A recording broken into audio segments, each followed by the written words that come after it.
Introduction, the workshop of the invisible potter. Look around you at this very moment. Observe the walls that protect you, the vehicle in which you move, the electronic device through which you hear my voice. Touch the clothes you wear. Feel the solidity of matter under your feet. All of that, absolutely everything that your physical eyes can see and your hands can touch, was once invisible. Before being steel, concrete, glass, or cloth, all those things were simply a ghost. They were an electric spark in the silent darkness of a human consciousness. They were an image held in the mind's eye. Ancient scriptures reveal a fundamental mystery on their first pages. Let us make man in our image after our likeness. For centuries, humanity has interpreted this in a childish way, thinking that God has a physical body like ours. But deep metaphysics teaches us the truth. The likeness is not physical, it is functional. God is, by definition, the supreme creator. He is the infinite mind that imagines worlds and brings them into existence. Therefore, you, made in his image, are in essence a creative spirit. You are not here to survive, eat, and die. You are here to do the same as the Father, to take the invisible substance of the universe, imagination, and condense it into tangible realities. Great structures, commercial empires, and technologies that defy logic do not appear by accident. Beautiful houses and fast cars, none of this appears by accident. They are the physical precipitation of a sustained faith. However, we must face a hard truth from the beginning, a truth that separates frustrated dreamers from the architects of their destiny. The scriptures also warn, faith without works is dead. I have met many people with gigantic dreams, people with an active mind's eye, but who live lives of silent desperation and lament. They have wanted to be rich, they have wanted to be great, but they forgot the second part of the equation. They believed that visualization replaced preparation. The universe is a precision mechanism. If you decide to be rich in your mind, the universe will move mountains to give it to you, but you must be ready to receive it. Have you trained yourself? Have you studied? Have you sharpened your intellect and your character to sustain the weight of imminent success? Many want wealth at all costs, but are not willing to transform. Many want the gold, but they do not want to become the vessel capable of containing it. They are not willing to pay the price of personal transformation. In this audiobook, we are going to destroy that passivity. We are going to understand that when you decide to be rich, in reality you already are. Already, the act of deciding changes your vibratory identity instantly. The physical world is simply a slow mirror. It takes a while to reflect your new image, but it is inevitable that it will do so if you maintain faith and put in the works. We are not here to play at wishing. We are here to remember who we are. We are the architects of reality. Welcome to the journey. Welcome to the eye of my mind. Chapter 1, the divine DNA in image and likeness. If you could reduce the entire universe to a single substance, to a single fundamental fabric, you would find that it is not matter, but consciousness. And if you could look inside yourself, beyond your bones, beyond your blood, beyond your memories and your fears, you would find that same substance vibrating at the core of your being. The greatest discovery a human being can make is not finding a new continent or discovering a new physical law. The greatest discovery is realizing their true identity. For thousands of years, we have been sold a story of smallness. We have been told that we are fragile creatures, biological accidents on a rocky planet. We have been told we are servants destined to obey and suffer. But there is an ancient book, a coded manual of psychology that we call the Bible, which opens its narrative with an explosive statement, a sentence that should make us tremble with wonder every time we read it. Then God said, "Let us make man in our image after our likeness." Stop for a moment. Let those words penetrate. Orthodox religion, often limited by a literal vision, has made us believe that this means that God has 2 arms, 2 legs, and a beard, and that we physically resemble him. But metaphysics, which is the study of the cause behind the form, reveals a much more potent truth. It reveals a truth dangerous to the status quo. God is not a body. God is spirit. God is infinite mind. God is the creative principle of the universe. Therefore, being created in his image and likeness does not refer to your physical appearance. It refers to your functional nature. It refers to your capacity. What does God do? God creates. God Imagine where you could be just 90 days from now. A stronger mindset, better habits, more discipline, a completely different version of yourself. The truth is, success doesn't happen overnight. It happens through the small actions you repeat every single day. That's exactly why I created the 90-Day Success Planner. Inside, you'll set clear goals, track your daily habits, reflect on your weekly progress, and stay focused on what truly matters. This isn't just another planner. It's a system designed to help you become consistent. If you're ready to stop procrastinating and start building the life you actually want, grab your copy now. The link is in the pinned comment and the description. Your future self will thank you. imagines worlds and the worlds appear. God conceives laws and the laws operate. If you are his image, then you are not a simple mammal walking on the earth. You are, in essence, a center of divine activity. You are a creator. You possess the divine DNA. You did not only inherit your mother's eye color or your father's height. You inherited the creative power of the source that originated the galaxies. And that power resides in a faculty that we have trivialized and called fantasy, but which the ancient sages knew was the tool of God in man, the human imagination. The creative spirit in matter. Let's look at the world we have built. Go out into the street of a great metropolis. Look up. You will see skyscrapers of steel and glass tearing through the clouds. You will see bridges suspended over mighty rivers. You will see planes weighing hundreds of tons defying gravity. You will see high engineering automobiles that are capsules of speed and comfort. Where did all this come from? A skeptic would say, it came from iron mines, stone quarries, and oil wells. But the metaphysician knows the truth. None of that existed in nature. Nature makes trees and caves. It does not make skyscrapers or iPhones. Everything we call civilization is literally crystallized imagination. For that luxury car you desire to exist in the dealership, there first had to be a moment of conception in the mind of an engineer. He had to close his eyes and see it in his mind's eye. He had to see the curves, the engine, the aerodynamics.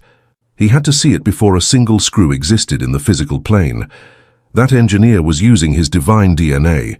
He was operating under the law of let us make. He said in his mind, let us make a vehicle, and through a process of faith and action, the vehicle appeared. This impulse you feel is part of that. The impulse to have a beautiful house, to drive a good car, to create a tech company, or to travel the world, is not materialism in the pejorative sense. It is not greed. It is the human creative spirit demanding expansion. It is God within you wanting to experience more life.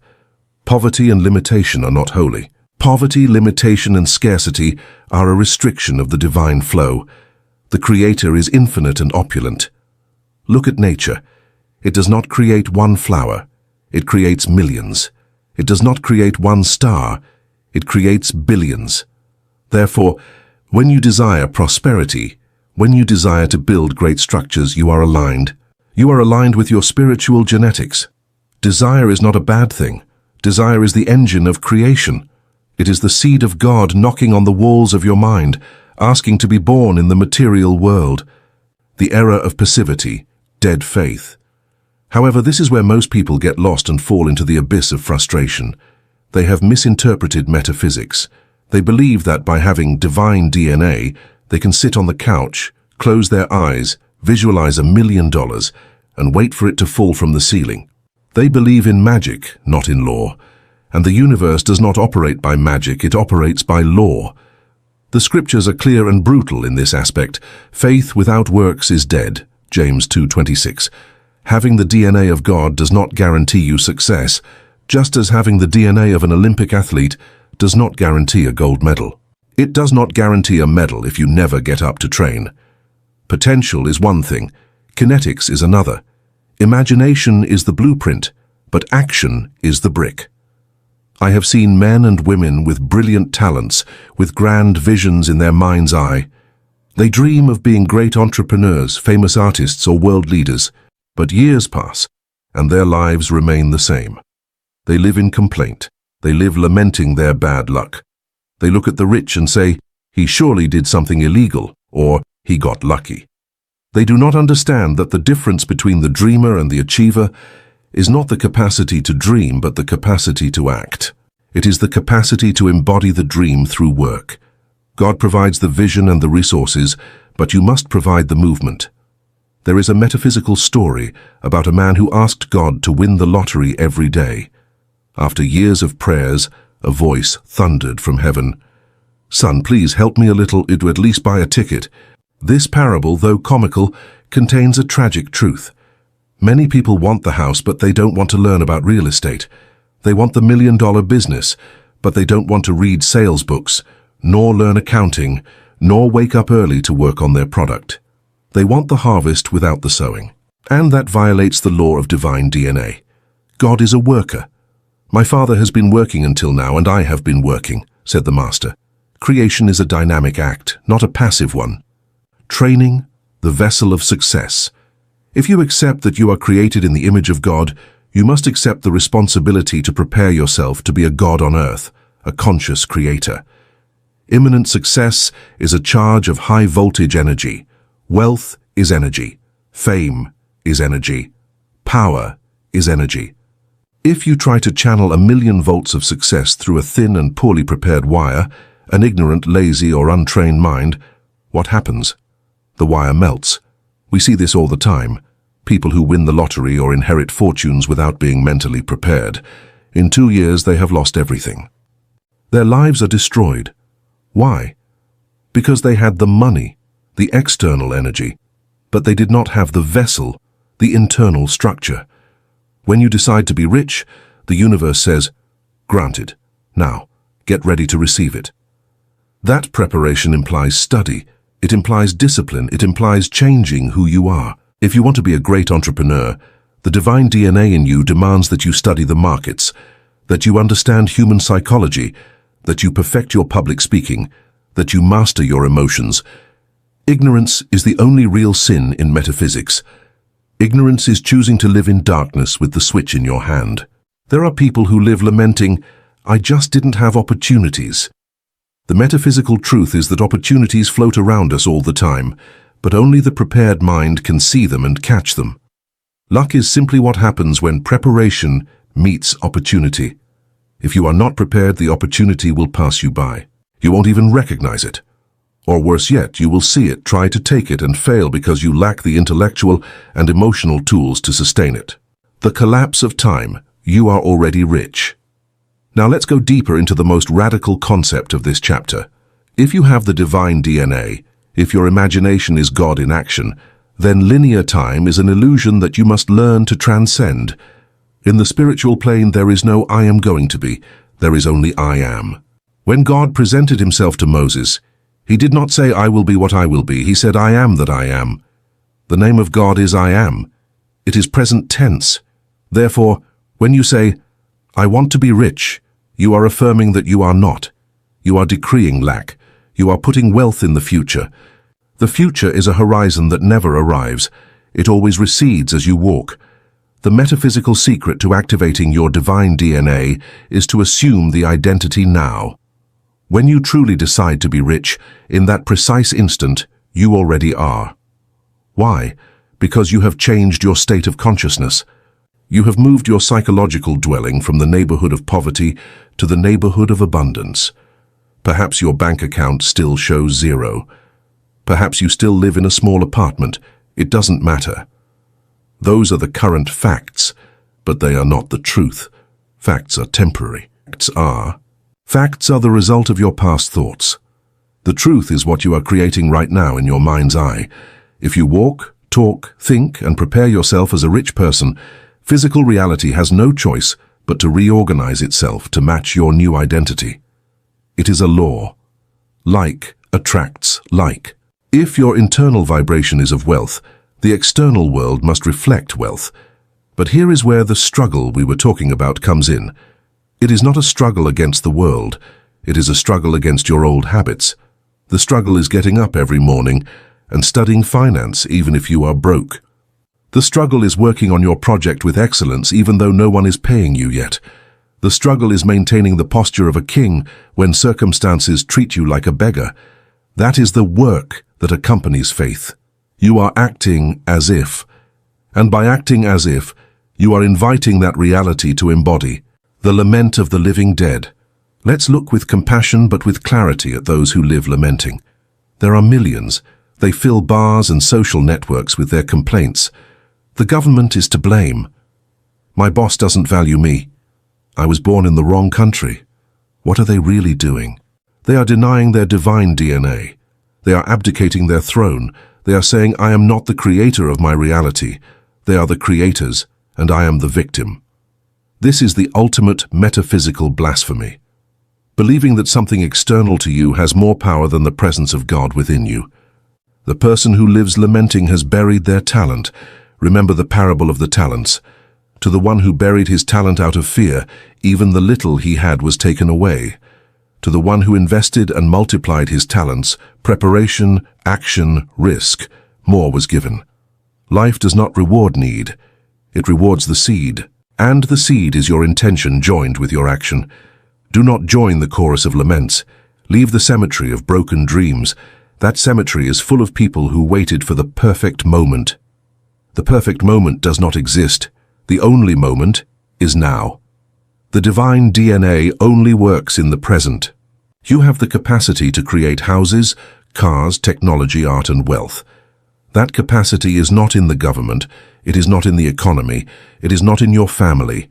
It is in your mind. It is in your capacity to imagine something better and have the courage and the discipline to build it brick by brick. Your inheritance is creation. To close this first chapter and set the foundation for what is coming, I want you to change your definition of yourself.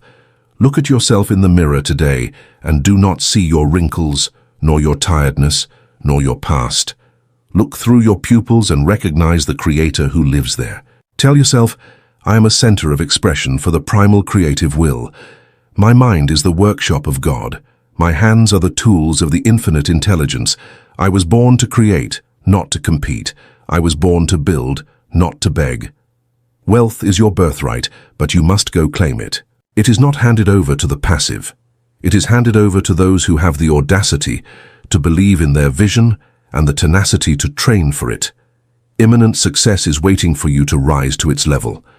When you decide to be rich, the entire universe conspires, but it conspires through your intelligence and sweat. Faith sees the objective. The intellect draws the map. The will walks the path. You have all three. You have the complete DNA. You are already rich in potential. Now we are going to make you rich in facts. We are going to open your mind's eye and start building your new world. In the next chapter, we are going to learn how to use the specific tool of vision. We are going to learn to see the invisible to make the impossible possible. Welcome to your true identity. Chapter 2, The Eye of My Mind, the Four-Dimensional Vision. Close your eyes for a moment. Now think of a red apple. Do you see it? You probably don't see it with the same sharpness as you see your hand in front of your face. Perhaps it is a fleeting image, a ghost of color and shape floating in the darkness behind your eyelids, but it is there. You can describe its color, its roundness, and its texture. Where is that apple? It is not in the room. It is not being captured by your retinas or sent by your optic nerve. Yet it exists. It exists in a place as real as the ground you step on, but situated in a different dimension. That place is your mind's eye. What you just did is the use of the most powerful tool in the universe, four-dimensional vision. Most human beings live as prisoners of the third dimension. They live trapped by what their five senses dictate. If their bank account says 0, they say, I am poor. If the doctor says incurable, they say, I am doomed. If the news says crisis, they say, I am afraid. They are slaves to current facts. They react to life instead of creating it. But the mind's eye is the escape door from that prison. It is the faculty that allows you to travel to the future, bring a possibility that does not yet exist, and overlay it upon the present until physical reality has no choice but to mold itself to it. What is the fourth dimension?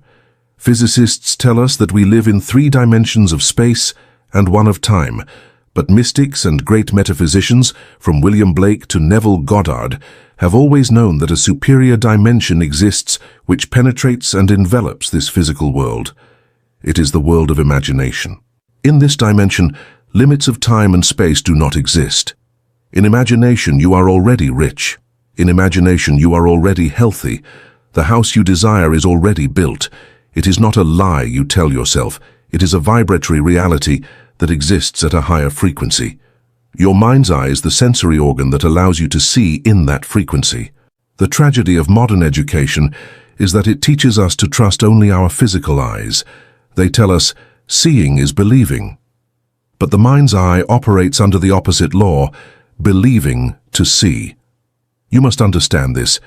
Your physical eyes can only see the past. Yes, the past. When you look at your bank account today, you see a historical record. When you look at your body today, you are seeing the result of your past habits. If you make decisions based only on what your physical eyes see, you are recycling your history. Your mind's eye, however, has the ability to see the future before it occurs. It is the periscope that rises above the murky water of your circumstances. The difference between fantasy and vision. We must make a crucial distinction here. Many people believe they are using their mind's eye when they are actually just daydreaming or fantasizing. There is an abysmal difference between fantasy and creative vision. Fantasy is an escape. It is a drug. Fantasy gives you momentary relief, but it changes nothing. It is passive. It is watching a mental movie where you are a lucky spectator. When the fantasy ends, you return to your reality depressed because the contrast is painful. Creative vision, or four-dimensional vision, is a construction. It is an invasion of reality. When you use creative vision, you are not fleeing. You are working. You are building a mental structure with the firm intention of materializing it. You are the lead actor and the director. You feel the texture of the new reality. You feel the weight of the keys to your new car. You smell the sea on your dream vacation. When you open your eyes, you do not feel depressed. You feel energized with a powerful certainty that what you just saw is already yours and is on its way. The giants who saw the invisible. The history of humanity has been written by men and women who dared to see what no one else saw. Let's talk about Nikola Tesla. This genius had a mind's eye so developed it frightened his contemporaries.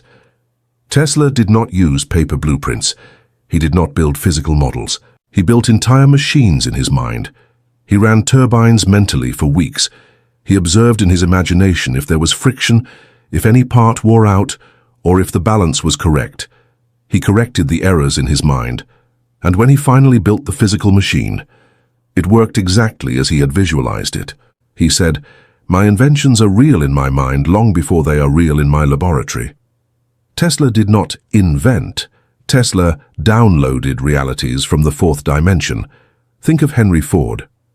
When Ford had the vision of the V8 engine, he wanted to cast all 8 cylinders in a single block. His engineers, logical experts, told him, "It's impossible. Physically, it cannot be done." Their physical eyes saw technical impossibility, but Ford's mind's eye saw the engine running. Ford told them, "Do it anyway." 6 months passed. Nothing.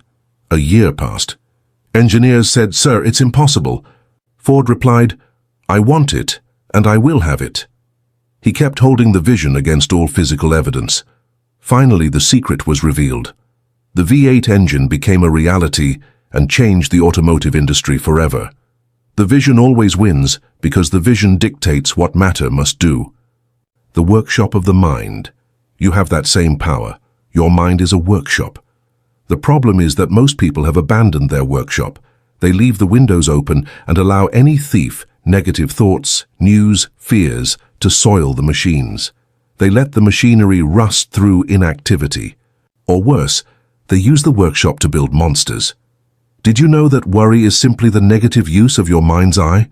When you worry, you are visualizing with great detail and emotion something you do not want to happen. You are using your divine power to create misfortunes. You see failure, illness, and loneliness. Your body reacts with anxiety. You are using four-dimensional vision against yourself. Metaphysical discipline consists of entering your workshop, closing the door, throwing out the thieves, and designing deliberately. If you want wealth, you must build wealth in the fourth dimension first. It must be specific. The universe does not respond to vagueness. If you go to an architect and say, "I want a pretty house," he can do nothing. He needs to know how many floors, what material is the floor. Your mind's eye must be precise. Do not say, "I want money." See the exact number in your bank app. the law of occupation. Neville Goddard taught a fundamental concept called the law of occupation. He said it is not enough to see the promised land from afar. You have to step into it. You have to occupy the desired state. Imagining yourself on a movie screen being rich is a good first step, but it is not enough. That creates separation. You must step inside the screen. You must look through the eyes of the rich person you want to be. Do not see yourself driving the car from the outside. Sit in the driver's seat. See your hands on the steering wheel. Look at the road through the windshield. Feel the acceleration in your stomach. That is immersive four-dimensional vision. When you do this, you trick your reptilian brain and your nervous system. For your biology, it is already happening. When your vibration accepts that it is happening, it emits a magnetic signal that attracts the resources and coincidences necessary to occur in the physical world. Training the eye. The mind's eye is like a muscle. If you have never used it consciously, it will be atrophied. At first, your vision will be blurry. Your mind will wander to your shopping list or a work problem. This is normal. Do not punish yourself. Simply bring your attention back. You must do mental focus exercises. Take a simple object, a key for example. Stare at it for a minute. Study its teeth, its metal, its scratches. Close your eyes and try to recreate it in your mind. If the image fades, open your eyes, look at it again, and close them once more. When you master the key, you can master empires. Because the same muscle that holds the image of a key holds the image of a multinational or a miraculous healing. The average man cannot focus for more than 6 seconds. The genius can hold a vision for years until it manifests. Faith is logical vision in the 4th dimension. We often think faith is blind and illogical, but from the point of view of the 4th dimension, faith is totally logical. If you have already seen the finished building in your mind, walked its halls and touched its walls, is it illogical to believe it will be built? On the contrary, it would be illogical to doubt. For the visionary, doubt is ridiculous because he has already seen it. It's like someone telling you the sun won't rise tomorrow. You laugh because you know the law.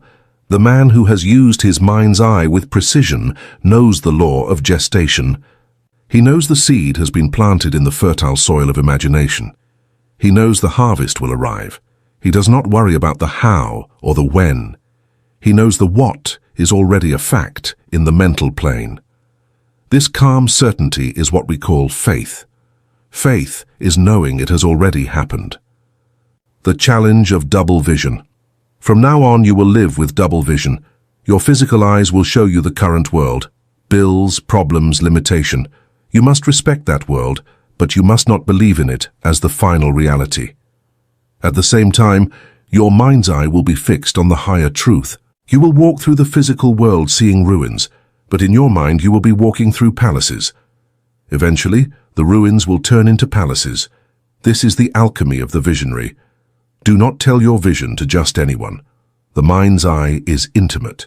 If you share your premature visions with small minds, who only use their physical eyes, they will mock you. They will say, "Be realistic."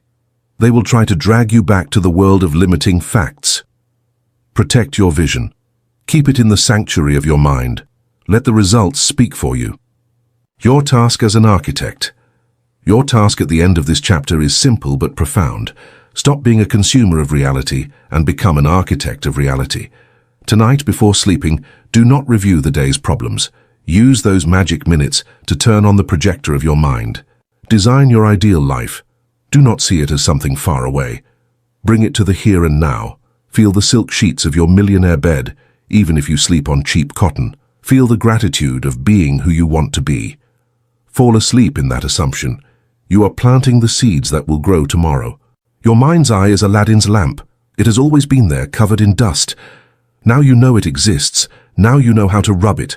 The genie is waiting for your command, and the command is not words. The command is clear images held with emotion. Remember, the vision is the blueprint, but we need materials to build. We need engineering. We need to know how to move from the ethereal image to the solid structure. In the next chapter, we will talk about the engineering of the invisible.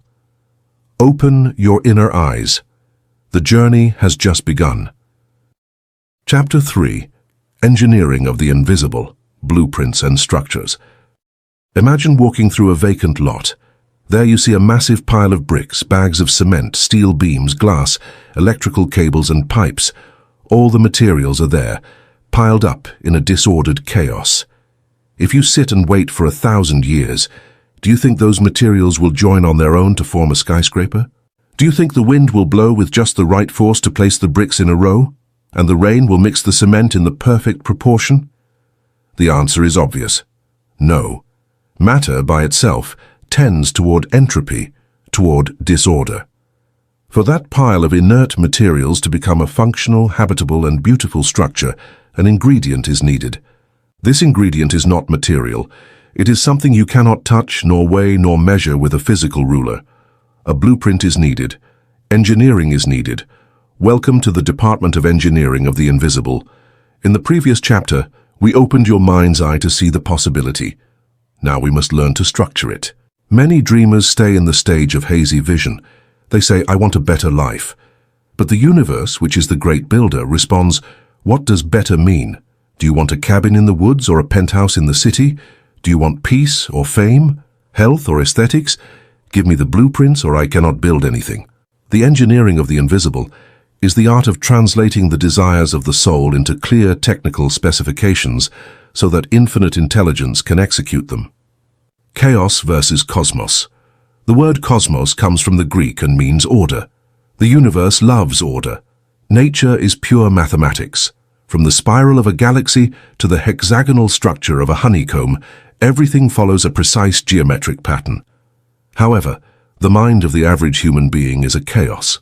It is a vacant lot full of construction materials, mental energy thrown about at random. One day they think, I'm going to be rich.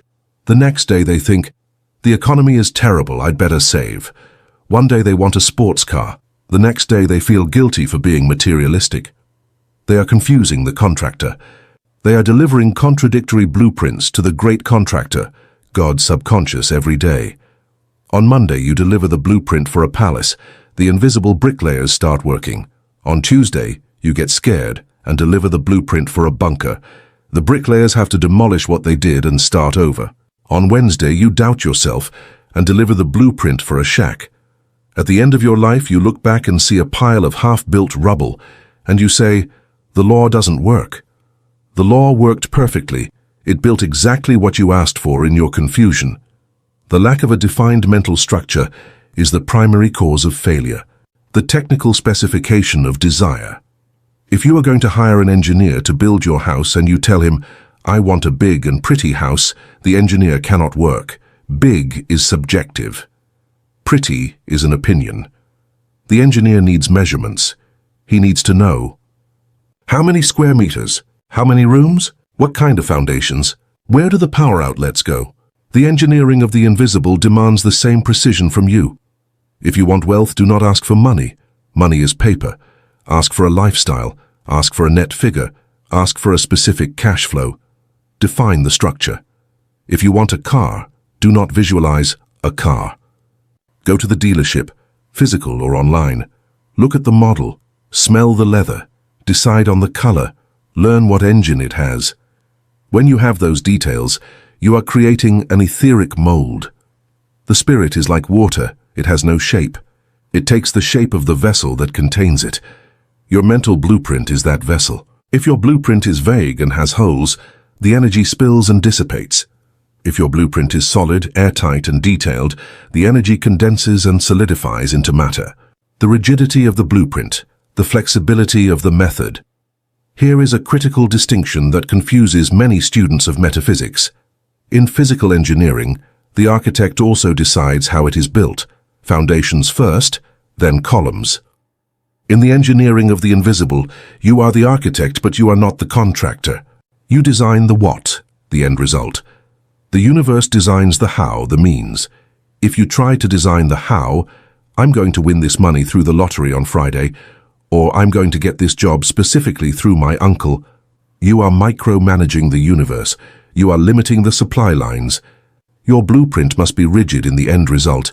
I am the owner of this successful company, but totally flexible in the channels of manifestation. Perhaps you don't found the company. Perhaps you partner. Perhaps you inherit it. Perhaps you buy it. The bridge of incidents is the work of a superior engineering. The series of events that lead you to the goal is not your concern. Your job is to hold the image of the finished building, not to worry about where they will rent the cranes. Construction materials, attention and feeling. To build on the physical plane, you need brick and mortar. To build on the mental plane, you need attention and feeling. Attention is the laser beam that cuts and defines the shape. Where you put your attention, you put energy. Do not rob materials from your work. If you withdraw your attention from your dream to put it on negative news, you are stealing materials from your project to give them to the project of collective fear. Feeling is the cement. It is the glue. A mental image without feeling is like a brick without mortar. It will fall with the first wind. You have to feel the reality of your structure. Neville Goddard said, "Feeling is the secret," but he does not refer to hysterical emotions, momentary explosive joy. He refers to the feeling of naturalness. When you enter your house, the current physical one, you don't jump for joy, you simply enter. It is natural. It is yours. That is the feeling you must capture in your invisible engineering, the naturalness of possessing the desired good. The structure must feel so real, so solid in your mind, that it feels strange to open your eyes and see that it is not yet there physically. The blueprint of the house, let's apply this. Suppose you want to manifest your ideal home. The dreamer says, "I wish I had a mansion." The invisible engineer sits in silence, closes his eyes, and begins to work. Location visualizes the surroundings, trees, city, feels the climate. Facade. What color is it? Touches the exterior wall in his mind. Entrance pulls the key from his pocket, feels the weight, hears the click. Tour walks down the hall, feels the wood or marble under bare feet, smells the clean aroma. Possession sits on the sofa, says, "It feels so good to be home." Repeat this mental tour night after night. Do not change the design. Do not move the door every time. Stabilize it, make it solid. A moment comes when he knows that imaginary house better than his current physical home. At that moment, the blueprint has been sealed. The etheric structure is complete. Now, by the law of spiritual atmospheric pressure, the physical universe must fill that etheric vacuum with tangible matter. It is inevitable. The blueprint of the automobile and technology. The same applies to technology. We talk about cars and machines. A car is a complex structure of metal, electronics, rubber, and glass. If you desire a specific vehicle, you must apply reverse engineering. Do not obsess over how I will pay for it. That is the contractor's problem. Obsess over the user experience. The engineers of major brands, Ferrari, Tesla, spend millions designing the sound of the door closing, the feel of the steering wheel, the throttle response. You must replicate that experience in your mind. Get into the car in your imagination, start the engine, feel the vibration. Put your hands on the wheel, the hands of your mind. Drive. Feel the acceleration. Feel your body press against the seat. Smell the new car scent. Make it so vivid that, when you finish, your brain believes you just stepped out of the car. You are creating neural grooves. You are creating a magnetic mold. Controlled demolition, eliminating old structures. In engineering, before building a new skyscraper on occupied land, you often have to demolish the old, rotten building that was there. You cannot build the temple of wealth on top of the shack of poverty. The foundations will not hold. You have to demolish your old beliefs. If in your mental ground there are structures named, "Money is hard to get," "Rich people are evil," "I don't deserve good things," you have to set the mental dynamite and blow them to pieces. How is the demolition done? By stopping the inhabitancy of those structures. By stopping the giving of attention. By withdrawing your vital energy from those thoughts. When you catch yourself thinking, "I have no money," stop. Say, "That is an old structure I no longer inhabit." Move your attention immediately to your new blueprint. At first, you will feel like a mental homeless person in the space between the demolished old belief and the new one that hasn't manifested yet. Hold on. Keep building. Resistance of materials, mental discipline. Any engineer knows that materials have a limit of resistance. If you put too much weight on a weak column, it collapses. In invisible engineering, Your columns are your capacity for concentration. If you cannot focus on your desire for more than 10 seconds without being distracted by your phone or doubts, your columns are made of paper. They won't hold the roof of a big dream.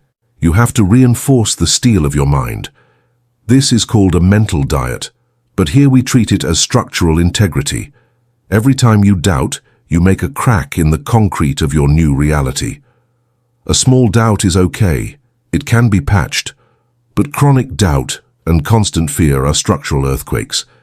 Become a severe site inspector. Watch your thoughts. If you see a crack, a thought of fear, repair it immediately with an affirmation of faith and vision. Do not let the structure weaken. The hidden blueprints of humanity. Look at history. Everything we consider normal today was once an engineering impossibility. Flying was impossible. But the Wright brothers made a mental blueprint where flying was natural. Talking to someone across the world instantly was witchcraft. Someone designed the invisible telecommunications network in their mind before laying the first undersea cable, the internet, artificial intelligence, space travel. Everything arose from the engineering of the invisible. These creators were not lucky. They were stubborn. They were obsessive with their blueprints. They did not allow current reality to dictate their future reality. They understood that current reality is malleable, like clay. You have been created in the image of God to do the same on your scale. Your life is your engineering project. Your body is a structure you can redesign with health. Your economy is a building you can redesign with abundance. Your career is a highway you can trace wherever you want. But stop drawing scribbles on napkins and start drawing master blueprints. Stop saying, "I would like to," and start saying, "So it shall be." The Night Workshop. I will give you a practical engineering technique. The best time to work on your blueprints is just before sleep. In that state of drowsiness, theta state, the door between the conscious, the architect, and the subconscious, the builder, is wide open. Do not fall asleep thinking about problems. That is giving blueprints of disaster to the builder to work on all night. Fall asleep reviewing the blueprints of your success. Review the structure of your fulfilled desire. Walk through the house. Drive the car. Shake hands with your partners, closing the deal. Fall asleep inside the structure. Let your subconscious work on setting the cement while your body rests. The next morning, you will have moved forward in the invisible construction more than you imagine. Chapter 4. Faith as Anticipated Knowledge. There is a word in the human dictionary that has been more mistreated, misunderstood, and distorted than any other. That word is faith. To the modern, rational, and scientific mind, faith is synonymous with intellectual weakness. It is associated with superstition, with believing in fairy tales, with closing one's eyes to reality. It is seen as waiting for a magic father in the sky to fix our problems. To the dogmatic religious person, faith is often blind obedience, a believing without seeing, based on the fear of punishment. But in this audiobook, we are not talking about religion nor superstition. We are talking about the mechanics of creation. Therefore, we need to clean this word. We need to rescue it from the mud of ignorance and elevate it to its true place in the mental hierarchy. Faith, in its pure metaphysical sense, is not waiting for something to happen. Faith is knowing that something has already happened.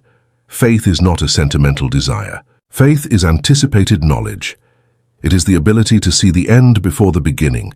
It is the logical and rational faculty of the fourth dimension.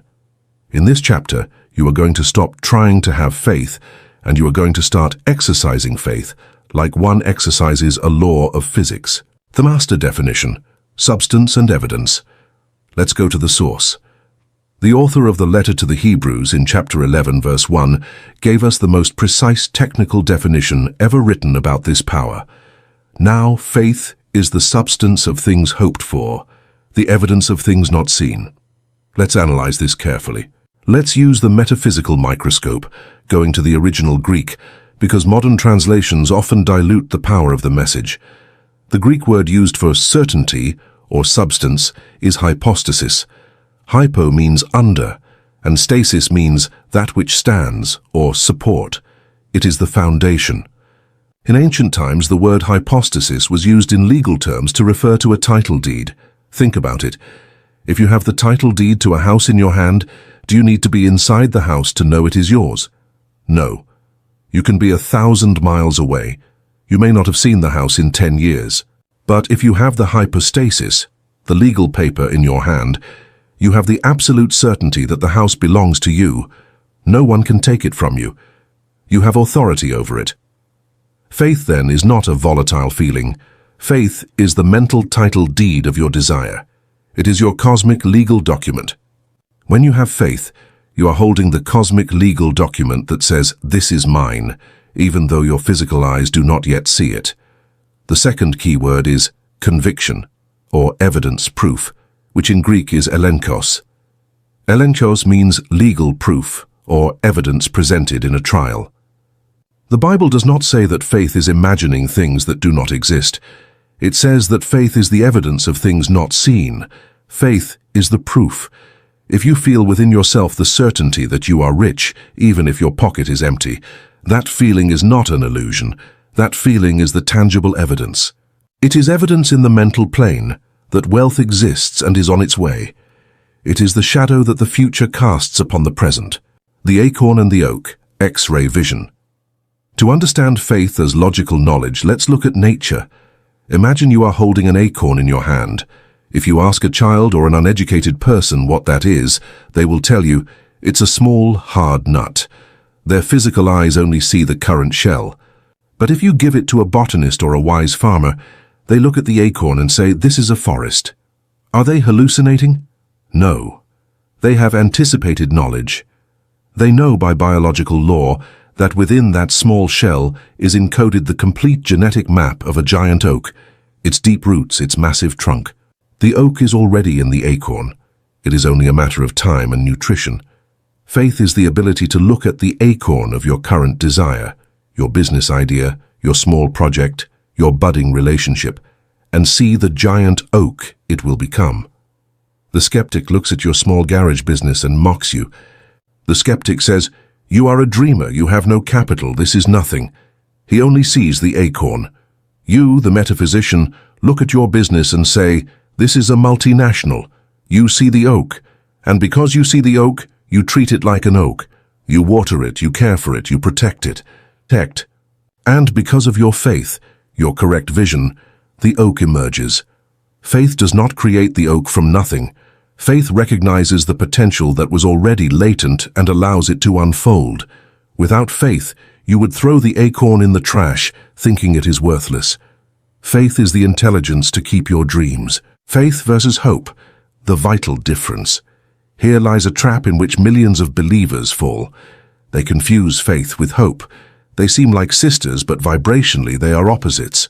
Hope is a beggar. Hope lives in the future. It says, "Hopefully it happens someday. I hope God helps me. Maybe things will get better." Hope implies doubt. It implies that there is a possibility it might not happen. When you say, "I hope to be rich," you are admitting, "I am not rich, and I am afraid I will never be." Hope is passive and distressing. It is looking out the window, waiting for the rain to stop. Faith is different. Faith is a possessor. Faith lives in the present. It says, "Thank you because it is done. I know it is mine. It is inevitable." Faith does not doubt. Faith knows the law. When you have faith, you are not distressed. You are calm. Are you distressed about knowing if the sun will rise tomorrow? No. You have faith, knowledge in the rotation of the earth. You know it will rise. You don't hope it rises. You know it will. That deep calm, that absence of anxiety, is the clinical symptom of true faith. If you are visualizing your success but are biting your nails with anxiety, you do not have faith. You have hope mixed with fear. Faith is the state of mental Sabbath. It is rest. It is the feeling of relief you have when you finally find the keys you thought were lost. Ah, here they are. Relief is the highest vibration of manifestation because relief means the search is over. If you keep searching, asking, or begging, it is because you do not have faith that you already have it. The sixth sense, touching the invisible. Napoleon Hill, in his study of the richest men in the world, called faith the seventh sense, or sixth, depending on the classification. Your 5 physical senses, sight, hearing, touch, taste, smell, are your antennas for 3-dimensional reality. They tell you what is. Faith is your antenna for four-dimensional reality. It informs you about what is about to be. It is a real sense. It can be trained.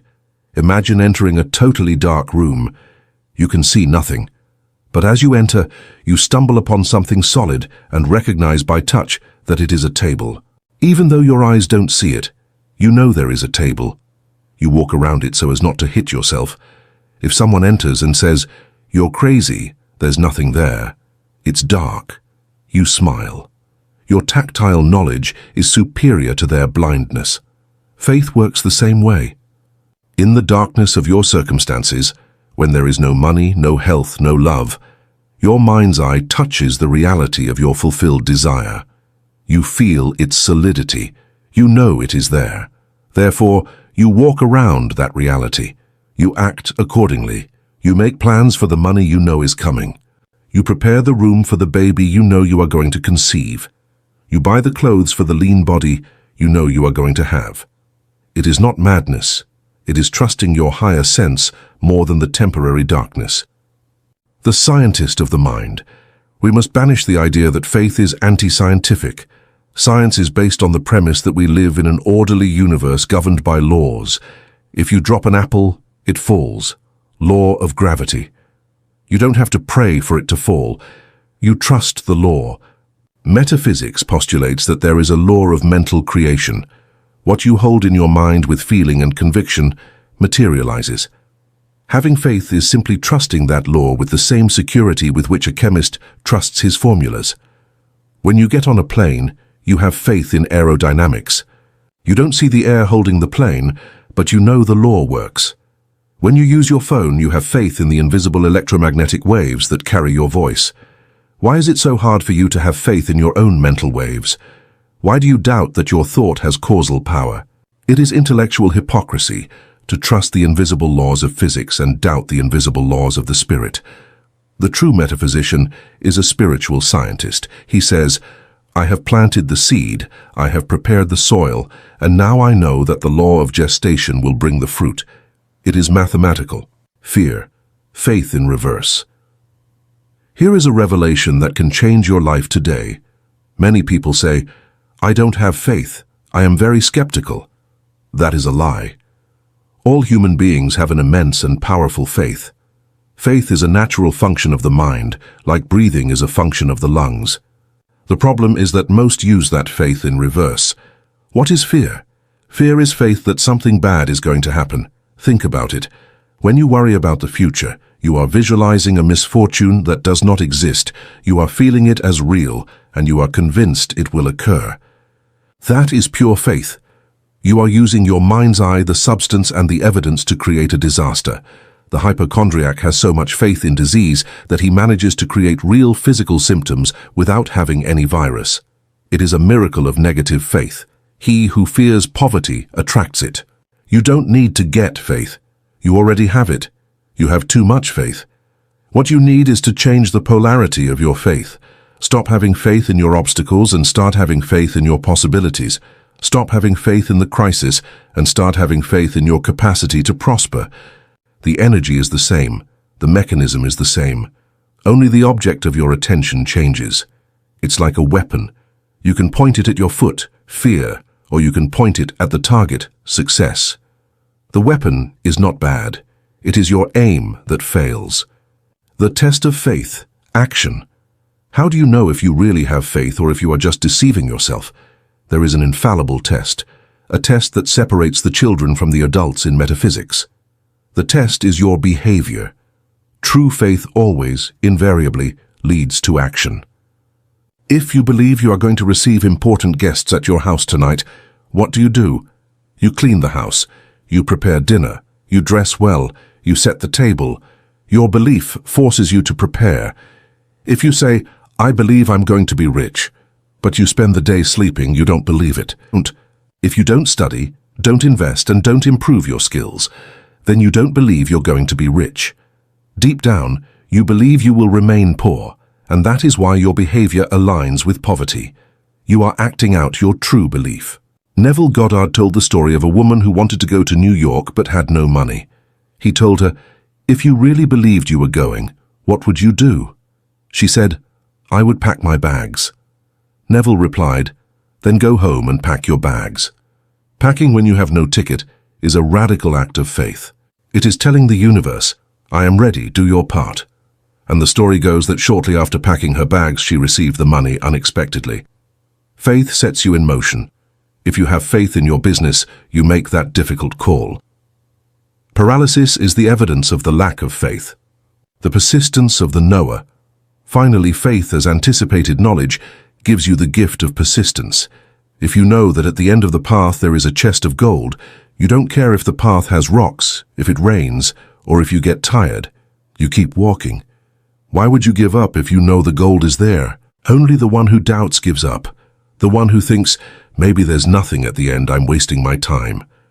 Doubt drains energy. Certainty recharges it. Thomas Edison failed 10,000 times before lighting the bulb. A journalist asked, "How did it feel to fail 10,000 times?"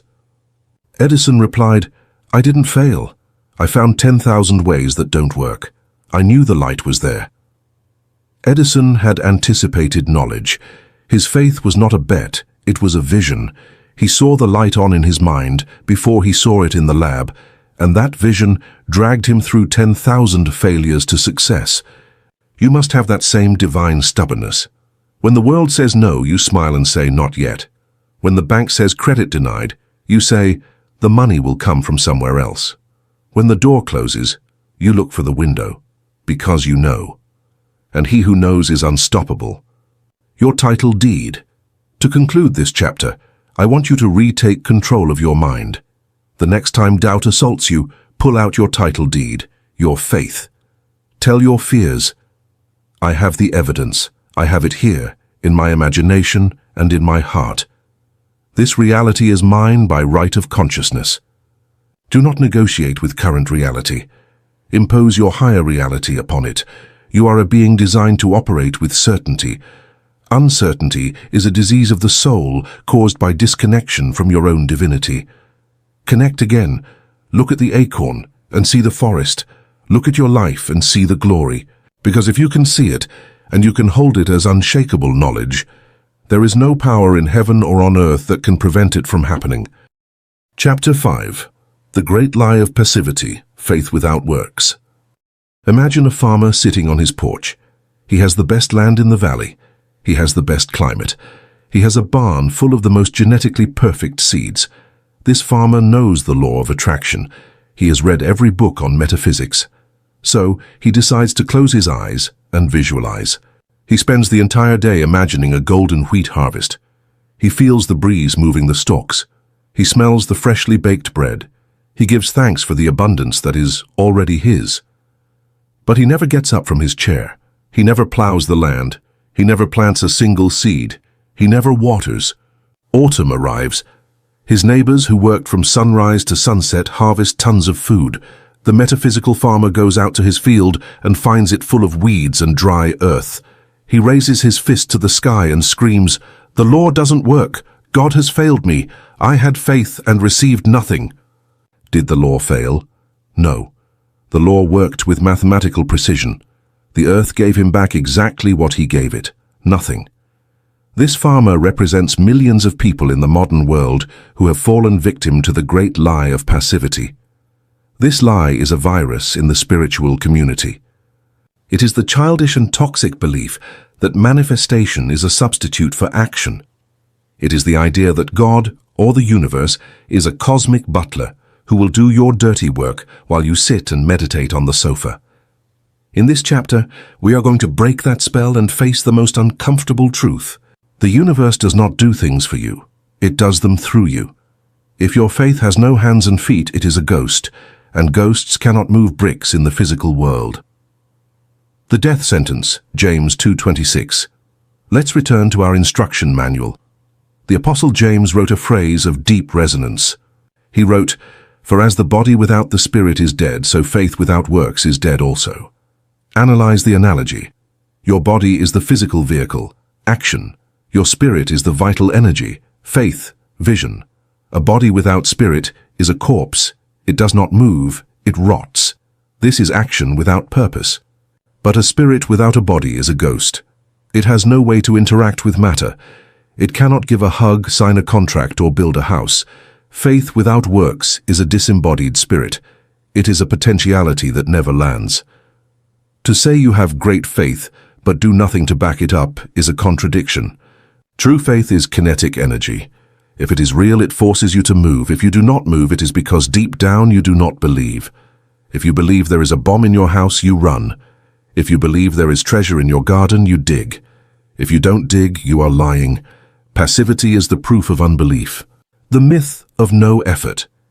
In the New Age, the concept of flow and no effort has become popular. We are told, if you have to struggle, it's not for you. This is a half-truth, and half-truths are the most dangerous lies. Action should not be forced from anxiety, but it still requires energy, sweat, and discipline. Look at nature. Does nature exert effort? An oak tree seems still, but its roots are piercing rock with immense hydraulic pressure to find water. Its leaves are frantically performing photosynthesis. A lion does not just visualize the gazelle, he runs with every fiber of his muscles to catch it. Life is movement. The concept of sitting and waiting does not exist in the cosmos. Planets rotate at dizzying speeds. Electrons vibrate. Inaction is the death of the system. When you decide not to act under the excuse of being spiritual, you are blocking the channel. You are violating the law of movement. God wants to deliver success to you, but he needs a vehicle to deliver it. That vehicle is your work, your study, and your dedication. If you give him no vehicle, the energy stagnates and rots inside you, turning into frustration and envy toward those who actually take action. God has no hands but yours. There is an old story about a statue of Christ in a German cathedral that was bombed during World War II. The statue remained intact except for the hands, which were blown off. After the war, the people debated hiring a sculptor to make new hands. Finally, they decided to leave it handless and placed a plaque at the base that read, "I have no other hands but yours." This is the supreme metaphysical truth. In this three-dimensional plane, you are the body of God. You are the tool of the infinite intelligence. If you want to build a house, God is not going to levitate the bricks. God will give you the idea, the physical strength, the intelligence to design, and the coincidence to find the cheap land.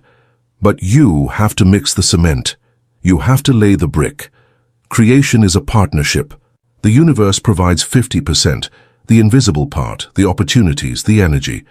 You provide the other 50%, the visible part, the action, the preparation. If you do not provide your 50%, the result is zero. 58% times zero, $0. Many people are waiting for God to do his part, and their part too. They pray, "God, please make me lose weight," while they keep eating cake and skipping the gym. They are asking for a miracle that violates the laws of physics. God says, "I give you the energy to go to the gym, but you have to lift the weight." The miracle is the strength to act, not the elimination of the need. Inspired action versus forced action. Now, not all action is equal. This is where we must sharpen the mind's eye. There is forced action and inspired action.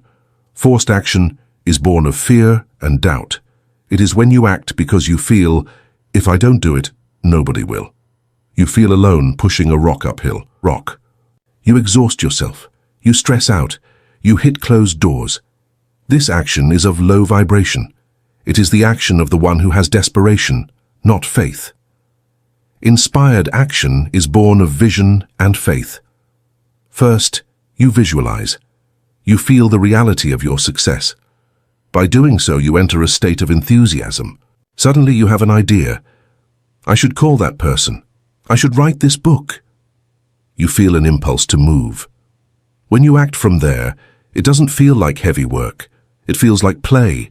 It feels like flow. Doors open. Coincidences occur. You work longer hours, but you don't get as tired. You are being propelled by a current of divine energy at your back. The key is to act from inspiration. But beware, inspiration finds you working. Picasso said, "Inspiration exists, but it has to find you working." If you stay in bed waiting for the perfect inspiration, it will never come. Start moving. The bridge of incidents. Neville Goddard spoke of the bridge of incidents. He said that once you have planted the seed in the imagination, you will be compelled to cross a bridge of events that lead to the goal. That bridge is made of actions. You will have to make decisions and face challenges. Perhaps you lose your current job. Don't panic. That layoff may be the universe pushing you out of your comfort zone to start the business you visualized. If you stay crying over the lost job, you miss the bridge. If you get up and look for the next opportunity, you cross the bridge. The universe is dynamic. It is going to move you. Sometimes the push is gentle, sometimes it is hard. But it always pushes you toward action. Your job is to be alert and move your feet when you see the path. The Bible says that when Israel had to cross the Jordan, the waters did not part beforehand. God told them, "Let the priests dip their feet in the water." Only when their feet touched the water did the river open. If they had stayed on the shore waiting for the river to open safely, they would still be there today. You have to get your feet wet. You have to step into the void for the ground to appear. Training as an act of faith. Let's return to the topic of intellectual and technical preparation. Studying is a supreme form of action. If you say, "I am a millionaire" in your mind, but know nothing about investing or business, you are a danger to yourself. If you get 1 million tomorrow, you will lose it in a month. The universe, in its mercy, often delays your success because it knows it would crush you. If you truly have faith in your future greatness, you prepare today. The medical student studies 10 years before operating. He has faith he will be a surgeon, and that is why he studies. Without study, it's a delusion. Do you want to be rich? Study money, read the books, go to the seminars, learn to sell. Do not study to see if it works. Study because you know you are going to need those tools. When you prepare, you send a potent signal to your subconscious. I am sharpening the axe because I know I will cut the tree. Mental laziness is the enemy of the mind's eye. You cannot build an empire with a lazy mind. Knowledge is the material with which faith builds. The lottery syndrome. The world is full of people with lottery syndrome. They want the result without the process. They want the fitness without the pain. They want the money without the risk of entrepreneurship. Cheap metaphysics has sold them the lie. Just visualize and attract. That is a lie. You can attract the opportunity, but you cannot attract the final result by skipping the process. The process is what transforms you. If you were given the gold medal without running the race, the medal would be worthless. You would still be the same weak person. Manifestation is about becoming the person capable of creating those things. The process of action and overcoming obstacles is the fire that forges your character. The anatomy of procrastination. Why do we not act if we know we must? Because of fear. Procrastination is not laziness, it is paralyzing fear. Fear of failing, fear of not being enough. We prefer not to act to keep the illusion of, "I could do it if I wanted to." Passivity is a defense mechanism. If I don't try, I can't fail. But in the realm of the mind's eye, not trying is the ultimate failure. The cemetery is full of could-have-beens. I would 1,000 times rather be the man who tried to build a tower and failed than the man who stared at bricks his whole life, wondering what would have happened. Active failure is honorable. It is learning. Passivity is sterile. To overcome passivity, do not think of the whole mountain. Think of the next step. Faith doesn't need to see the whole staircase. It only needs to see the first step. Take the step. Make the call. Action cures fear. Inaction feeds it. The sacred balance, being and doing. The secret of the great masters is the balance between being and doing. Being, mind's eye. You hold the vision, you live in the state of already fulfilled, you feel peace and gratitude. Doing works. You work with excellence, you move fast, you educate yourself. When you join being with doing, you become unstoppable. It is like an archer. Being is the tension of the bow, the aim, the calm eye on the target. Doing is releasing the arrow. If you only aim, but never release, nothing happens. If you release arrows wildly without aiming, you miss. Aim and fire. Repeat. Aim. Your declaration of war against laziness. Today you declare war on your own passivity. Today you accept that no one is coming to save me. No guru, no politician, no stroke of luck is going to build the life you saw in your mind. Only your hands, guided by divine intelligence, can do it. Stop waiting for the perfect moment. The perfect moment is a myth created by your fear to keep you still. Act with what you have, where you are. Napoleon Hill said, "Start where you stand and work with whatever tools you may have. Better tools will be found as you go along." If your dream is to write, write today. If your dream is to sell, sell today. Even if you are rejected. The universe rewards speed and audacity. The universe loves action. When you move, the universe understands you are serious. And then it starts opening doors that looked like walls. Get off the metaphysical sofa. Your faith is the fuel, but you are the engine. Start the engine. Burn rubber. Make noise in the physical world. Prove that you believe in your vision enough to sweat for it. Chapter 6. The Cemetery of Dreams. The Unlived Life. There is a place on the planet that is the richest of all. It is not the diamond mines of South Africa. It is not the oil reserves of Saudi Arabia. It is not the fortified vaults of Swiss banks or the servers of Silicon Valley. The richest place in the world is the cemetery. Walk with me with your mind's eye through an ancient cemetery. Look at the tombstones, read the names, observe the dates. Beneath that cold earth there are not only bones and dust. Buried there are the books that were never written. There lie the songs that were never sung. There are the companies that would have changed the world but were never founded. There are the inventions never patented. There are the cures for diseases that were never discovered. There are the loves that were never confessed. That ground is saturated with an infinite potential that never saw the light. It is the reservoir of creative energy that was suffocated by fear, by doubt, and above all by passivity. These people had the divine DNA. They had the mind's eye. They had the capacity to dream, but they lacked the courage to cross the fire bridge of action. They chose security. They chose what people might say. They chose to wait for the perfect moment. And time, the only resource that cannot be renewed, ran out for them. Welcome to Chapter 6, The Cemetery of Dreams. This is not a comfortable chapter. I'm not here to pat you on the back. I'm here to perform a spiritual autopsy on you before it is too late. I want you to feel the cold of that cemetery. I want you to be terrified of adding your own tombstone to that collection, because the fear of dying with the music still inside you must be from today on your greatest motivation. The Anatomy of Regret. A palliative care nurse named Bronnie Ware spent years accompanying patients in their final weeks of life. She spoke with them in that moment of brutal honesty that arrives when death sits at the foot of the bed. When social masks fall and the ego no longer has anything to defend, she asked them, "What do you regret?" She compiled the answers in a famous book. Do you know what the number one regret was? The most common, repeated over and over by men and women of all races and social statuses. "I wish I'd had the courage to live a life true to myself, not the life others expected of me." Read it again. They did not regret having failed. They did not say, "I wish I hadn't invested in that business that went bankrupt," or "I wish I hadn't proposed to that woman who rejected me." They regretted not trying. They regretted the betrayal of their own vision. They regretted ignoring God's images. They regretted ignoring what God placed in their mind's eye just to please their parents, their partners, or society. The pain of failure weighs grams. The pain of regret weighs tons. Failure is a wound that heals and turns into wisdom. Regret is a ghost that never lets you sleep. When you are in the cemetery of dreams, you realize that the security for which you sacrificed your life was an illusion. You sought a secure job, a predictable life, to avoid risk. But in the end, you died just the same. The biological result was the same.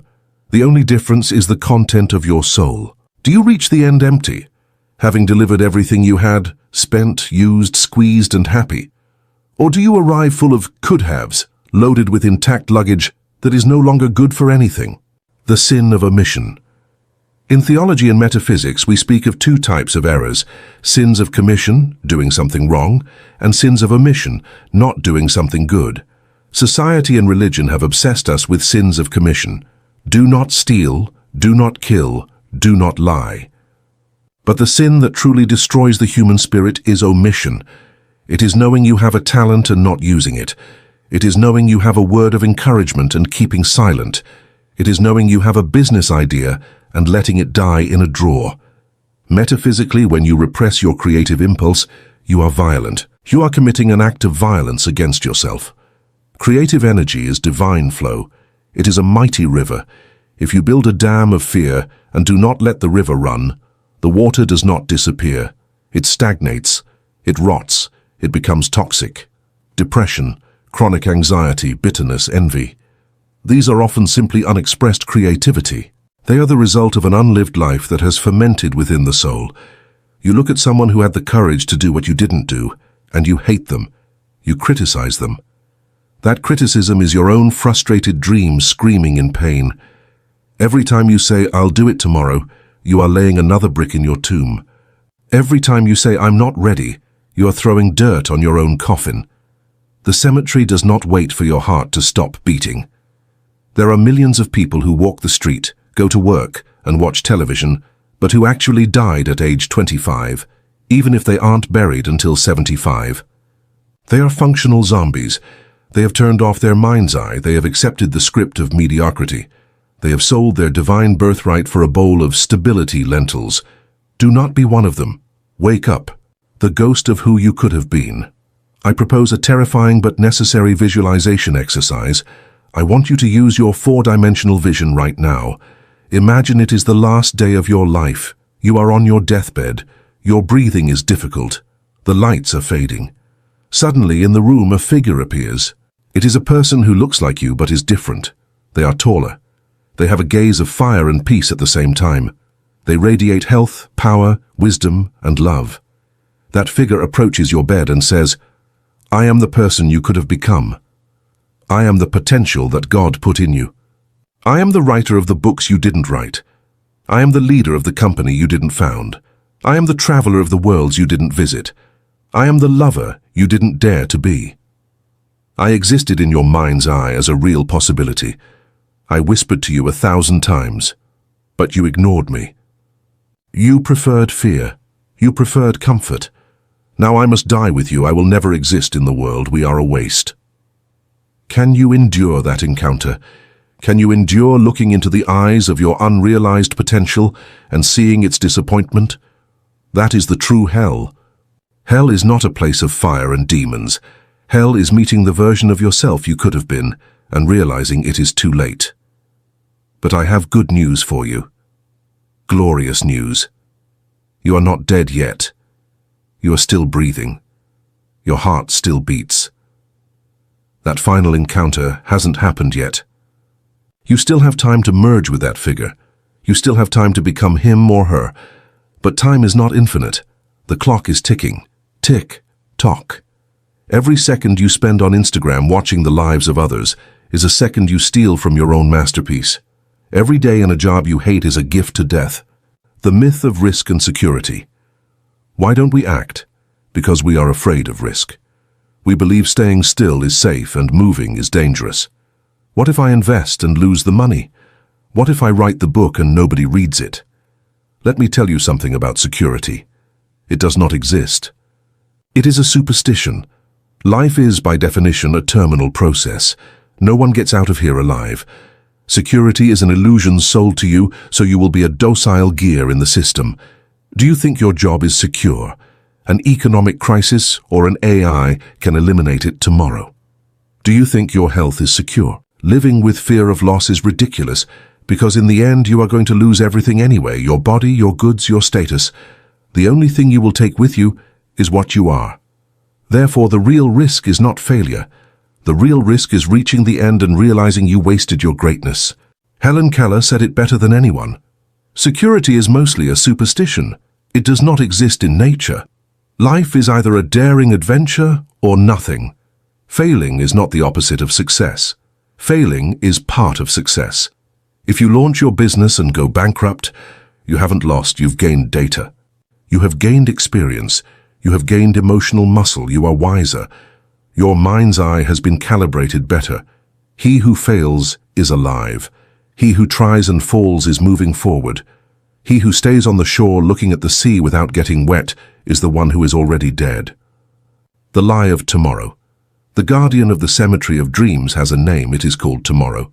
It is the most seductive and destructive word in the human vocabulary. Tomorrow I'll start the diet. Tomorrow I'll write the business plan. Tomorrow I'll tell her I love her. Tomorrow is the refuge of cowards. The metaphysical tomorrow does not exist. There is only the eternal now. If you are not it now, if you do not do it now, you will never be it. Because when that supposed tomorrow arrives, it will be another today, and your habit of procrastinating will remain intact. People think they will have more time, but ask any elderly person. They will tell you that life is a blink. It seems like only yesterday I was 20, they say. Life passes at the speed of light. Waiting for perfect conditions is suicide. There will never be perfect conditions. If you want to build, you have to build in the rain. You have to build with fear. You have to build with doubts. Imperfect action today is infinitely superior to perfect action tomorrow. Memento mori. Remember that you will die. The Stoics had a daily practice called memento mori. They kept a skull on their desk, not out of morbidity, but for clarity.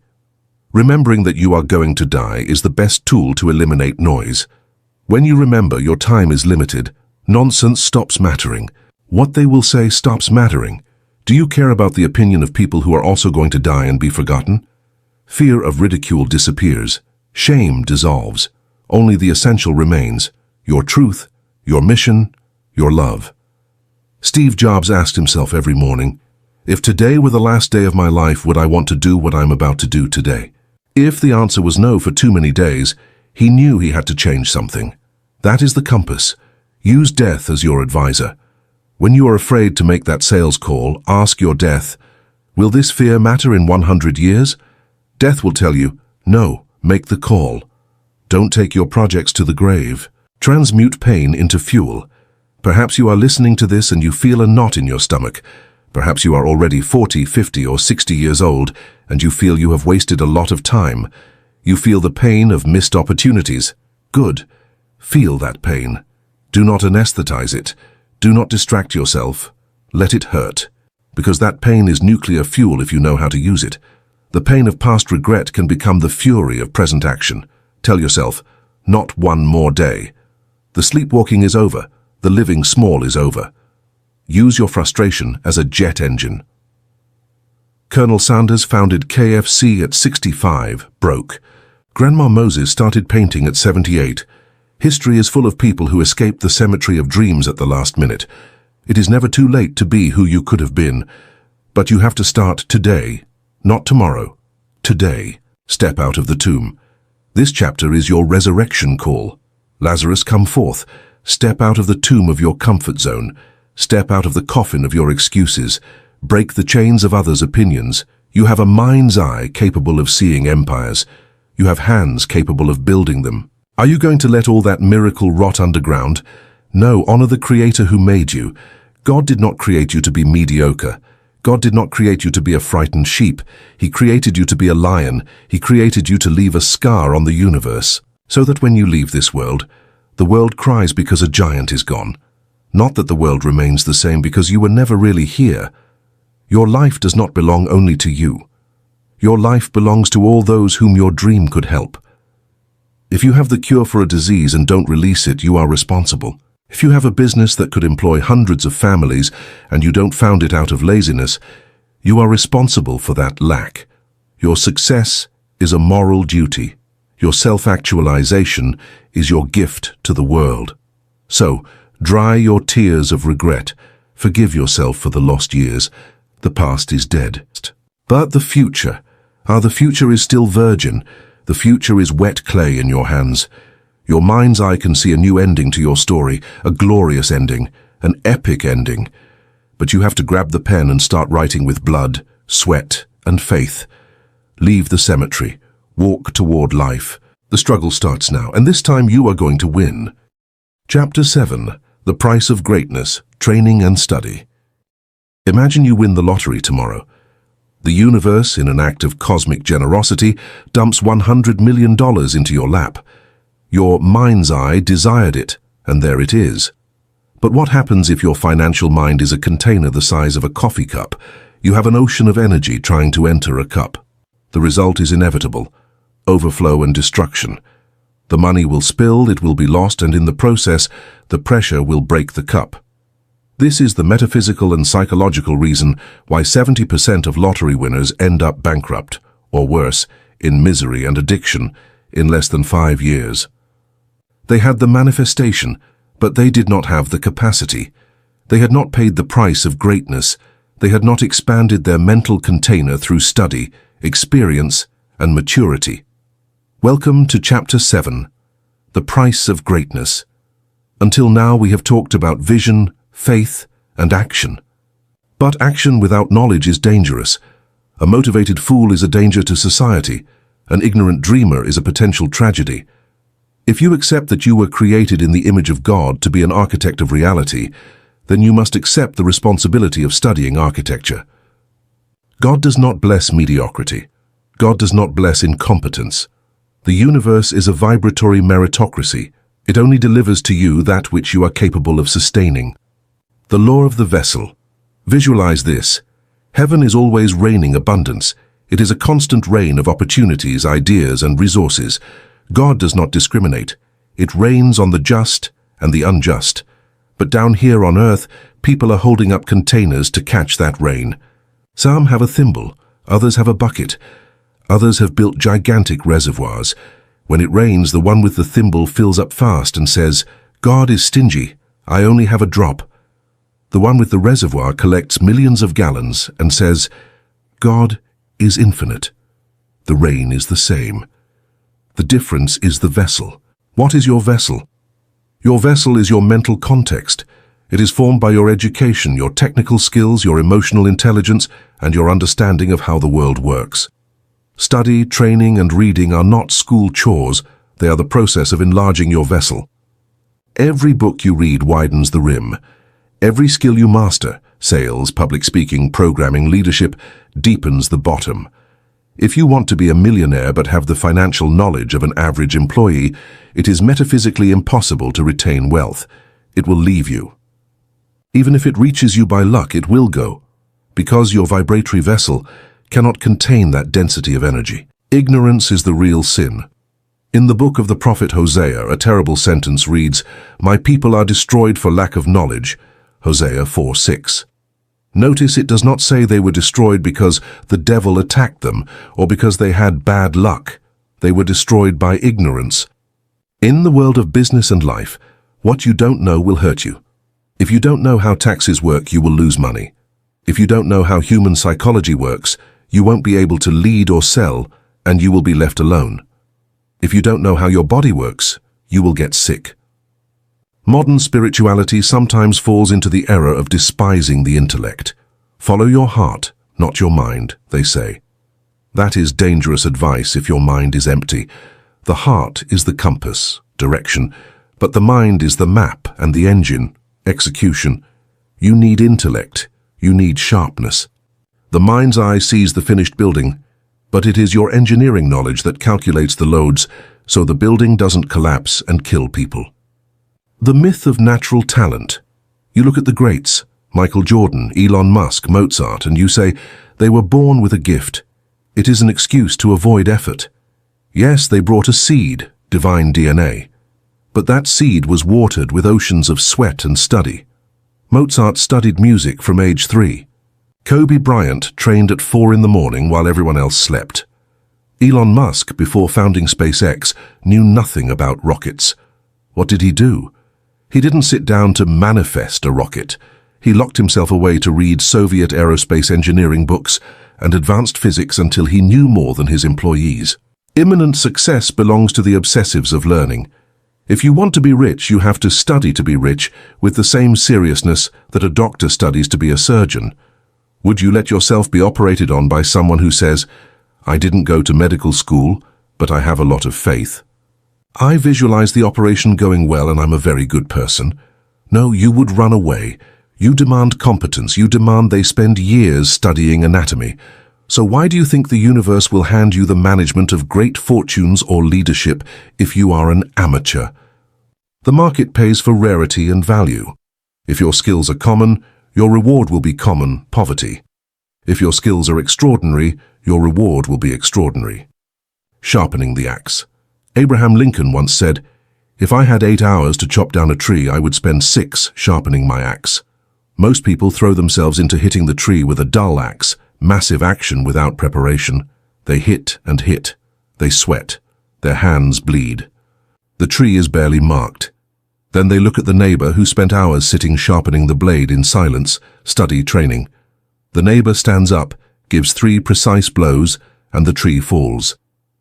How lucky he was, cry the ignorant. It wasn't luck, it was the edge. Knowledge is the edge. It allows you to achieve in 1 hour what takes an ignorant person 100 hours. It allows you to see shortcuts. It allows you to avoid costly mistakes. How much time do you spend sharpening your axe? How many books did you read this month about your industry? If the answer is I don't have time, then you are condemned to hit the tree with the handle of the axe for the rest of your life. Poverty is to a large extent the refusal to learn. Specialized knowledge, Hill's key. Napoleon Hill was very clear on this. General culture does not make money. Knowing a little bit of everything is good for playing Trivial Pursuit or having cocktail talk, but it's no good for accumulating wealth. To activate the metaphysics of success, you need specialized knowledge. You must become the best in a niche. You must know more than anyone else about your specific topic. If you are a salesman, you must be the most lethal sales psychologist in your sector. If you are a baker, you must know more about sourdough fermentation than any other human being in your city. Specialization creates a magnetic field. When you are an authority, you don't look for clients, clients look for you. Authority is attractive. People want to be led by someone who knows. If you waver, if you doubt, people smell your insecurity and go with the competition. Self-faith, chapter 4, is nourished by competence. It is very hard to have faith if deep down you know you are an imposter who hasn't studied. But when you know that you know, you walk with a firm step. That vibration is worth millions. The cost of tuition. There are 2 ways to learn in this life. By mentors and books, wisdom. You learn from the mistakes of others. It is cheap and fast. A $20 book can save you a 10-year bankruptcy. By own experience, blows. You learn by making the mistake yourself. It is the school of life. It is the most expensive tuition that exists. It charges you in lost years, lost money, and lost health. The fool says, I learn in the streets. The wise says, I learn from those who already walked the streets. If you decide not to train, the universe will charge you the lesson anyway through failure. When you invest in a course, a book, or an advisor, you are buying time, you are buying speed. You are collapsing time, you are absorbing the distillation of another's life. Never say it's too expensive referring to education. Try ignorance. It will cost you a fortune in lost opportunities. The humility of the eternal student. To fill your vessel, you must first admit that it is not full. The number 1 enemy of learning is the ego. It is thinking, I already know it all. The moment you say, I know it, your brain closes. Your vessel is sealed. Nothing new can enter. And since the universe is dynamic and in constant expansion, if you stop learning, you automatically start going backward. You become obsolete. The mind's eye must always be curious. Look at children. They learn at a dizzying speed because they are not ashamed to ask why. You must reclaim that voracious curiosity. You must be willing to be the fool in the room. If you are the smartest person in your group, you are in the wrong group. Look for a room where you feel ignorant, because that is where you will grow by osmosis. Training as a spiritual ritual. I want you to reframe the act of studying. Do not see it as a boring obligation. See it as an act of worship. See it as a ritual to honor the divine DNA in you. When you study, you are polishing the diamond that God gave you. You are honoring the talents. When you sit down to read, you are saying, God, I am preparing the ground for the harvest I asked you for. I am making myself worthy of your blessing. Imagine you are a warrior preparing for the battle of his life. How would you treat your sword? Would you let it rust? Or would you sharpen it every night with oil and stone until it could cut a hair in the air? Your mind is your sword. Study is the whetstone. Do not go out to the battlefield of the market with a notched sword. It is a lack of respect for your own divinity and your mission. Information versus transformation. A vital warning. We live in the information age, but we suffer from a hunger for wisdom. It is not about accumulating data like an encyclopedia. It is about applied knowledge.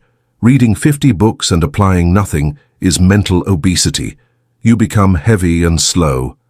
The golden rule is, For every hour of study, 1 hour of implementation. Learn something and use it today. This converts information, external data, into knowledge, internal experience. Only integrated knowledge becomes power. Don't just collect information, be transformed by it. The secret of added value. Why is money paid in this world? Money is a certificate of appreciation that society gives you in exchange for the value you provide.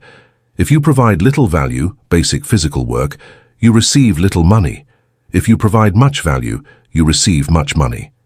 The only genuine and sustainable way to earn more money is to become more valuable.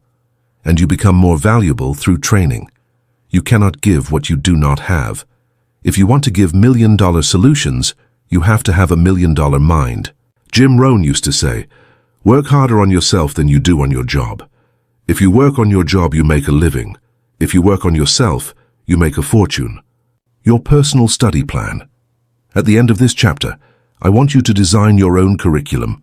Forget the traditional university, unless it is your specific path. I am talking about the University of Life and Success. Identify the 3 key skills that separate the mediocre from the masters in your field. Is it public speaking? Marketing? Investing? Dedicate the next 12 months to obsessing over those 3 skills. Buy the best books, pay for the courses, find the mentors, turn off Netflix, turn off the news. That leisure time is what separates you from your greatness. While others have fun, you build yourself. While others spend, you invest in your mind. This is the price of greatness. Are you willing to pay it? Chapter 8. The Collapse of Time, the I Am Identity. You look at your watch. You look at the calendar. You watch the days, weeks, and years go by, and you tell yourself, "It will take me 10 years to be a millionaire," or "It will take me 5 years to heal," or "Someday, when the conditions are right, I will be happy." You live trapped in the tyranny of linear time. You believe that between you, state A, and your dream, state B, there is a miles-long straight line that you must walk step by step, suffering and waiting. But what if I told you that distance is not real? What if I told you that time is not a measure of the movement of a clock's hands, but a measure of distance between 2 states of consciousness? Welcome to Chapter 8, The Collapse of Time. This is where metaphysics stops being an intellectual game and becomes practical magic. We are going to talk about the secret that ancient masters encoded in the name of God. We will talk about why wanting is the greatest barrier to having. The goal of this chapter is to destroy your current identity, the victim, the aspirant, the poor, and replace it with your divine identity. Because, and listen closely to this, the universe does not give you what you want. The universe gives you what you are. The name of God and the time code. Let's go back to the primary source, to Exodus. Moses, trembling before the burning bush, asks the divinity, "Who are you? What do I tell the Israelites? What is your name?" God's answer is the foundation of all creation. I am that I am. He did not say I was who I was, past. He did not say I will be who I will be, future. He said I am, eternal present. God only knows one time, the now. For the infinite intelligence, everything that has occurred and everything that will occur exists simultaneously in a point of singularity. You, created in the image and likeness of God, possess the same creative power in your own consciousness. Your divine name is also I am. Every time you say I am, you are emitting an absolute command of creation. You are defining your reality. But how do you use this power? Most people use it to enslave themselves. They say, I am poor, I am sickly, I am unlucky, I am shy.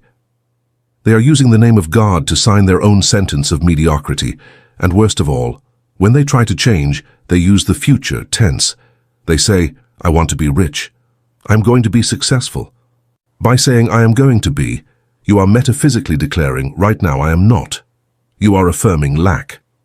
And since the universe responds to your present identity, if your identity is I am not, the universe will keep you in perpetual waiting. Tomorrow never arrives because whenever you wake up it is today. The collapse of time, the physics of identity. Collapsing time does not mean traveling in a machine like in a science fiction movie. Collapsing time means assuming the final state now. If you wish to be a successful entrepreneur, you cannot wait to have the money in the bank to feel successful. That is thinking like a 3D human. You must feel successful now, with a zero balance. You must walk, talk, breathe, and think as if the company were already a global reality. In the moment you change your identity from aspirant to possessor, you collapse time. Vibrationally, you have already arrived. You have closed the gap. The distance between you and your dream is not measured in years, it is measured in frequency. The frequency of poverty is, let's say, 100 Hertz. The frequency of wealth is 500 Hertz. You don't need time to pass from 100 to 500. You only need to change the dial. You can do it in a second. In the instant you tune into 500 Hertz, the feeling of being rich, you have collapsed time. Now, physical reality, which is denser and slower, will begin to frantically reorganize itself to reflect your new frequency. Thinking from the end versus thinking of the end. Neville Goddard made a surgical distinction that you must master, the difference between thinking of the end and thinking from the end. Thinking of the end is what the passive dreamer does. He sees his dream as something separate from him. He sees the house of his dreams way over there. He looks at it with desire, with nostalgia, with hope. This creates separation. This creates distance. I am here, without a house, and the house is there. This way of thinking perpetuates the waiting. Thinking from the end is what the magician does. He places himself mentally inside the house. He looks at the world from the windows of that house. If you think from wealth, you no longer desire to be rich, because you already are. No one who is rich walks around all day saying, I desire to be rich. The rich person thinks about how to invest, how to enjoy, how to expand. If you want to collapse time, you have to stop desiring your dream. You have to start inhabiting it. Desire implies that you lack it. Assumption implies that you have it. You must kill the desire by replacing it with the certainty of possession. The delayed mirror, the illusion of reality. Here we reach the point where most fail and quit. You do the work. You assume the I am rich. You feel powerful. But you open your eyes, look at your bank app and see. Balance 10 zeros. Your logical mind screams, you are a liar, look at reality, you are broke. And their faith breaks. You return to the identity of poor. You must understand the physics of the delayed mirror. Physical reality, matter, is dense. It moves slowly. Imaginary reality, consciousness, is instantaneous. When you change your identity in front of the mirror of reality, the reflection does not change instantly. There is a lag. It is like the light of the stars. When you look at a star in the sky, you are seeing the light it emitted thousands of years ago. Perhaps the star already died, but you still see its past light. Your current reality is the light of your dead star. It is the reflection of your I am from 2 years ago. It is not the present truth. It is a historical echo. The metaphysical master knows this. When the master sees his account at zero, he does not react. He does not get scared. He says, this is the reflection of my old self. It is ancient history. I don't care. I know who I am now. The master ignores the evidence of the senses, the delayed mirror, and stays faithful to his new invisible identity. He knows that if he holds the image in front of the mirror long enough, the mirror will have no choice but to update the reflection. The key is persistence in the identity during the lag time, the actor's method, embodying the character. Konstantin Stanislavski, the father of the modern acting method, taught his actors not to pretend, but to be. He told them, do not act as if you are cold. Remember the cold, feel the cold, become the cold. You must apply this to your life. You have to write the script for your new character, the successful you. How does that you walk? How does he talk? How does he breathe? How does he treat waiters?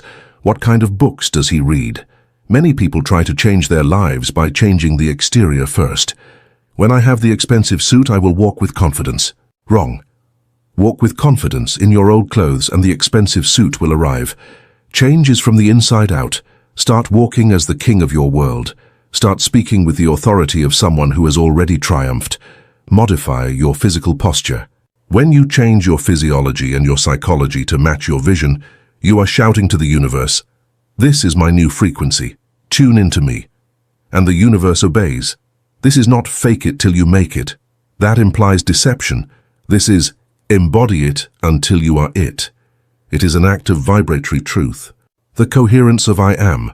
You cannot have a divided identity. You cannot say I am rich in your morning meditation and then spend the day complaining about how expensive coffee is. That is vibratory schizophrenia. If you are rich in identity, you do not complain about prices. Perhaps you choose not to buy something because you don't feel like it, but not because you lack it. If you are healthy in identity, you don't spend the day talking about your symptoms and looking up diseases on Google. Your internal and external conversation must be coherent with your I am. Watch your words. Eliminate phrases like "I can't afford it," "This is impossible for me," that "I am a mess." Those are blasphemies against your own divine name. Substitute them with silence or with the truth of your vision.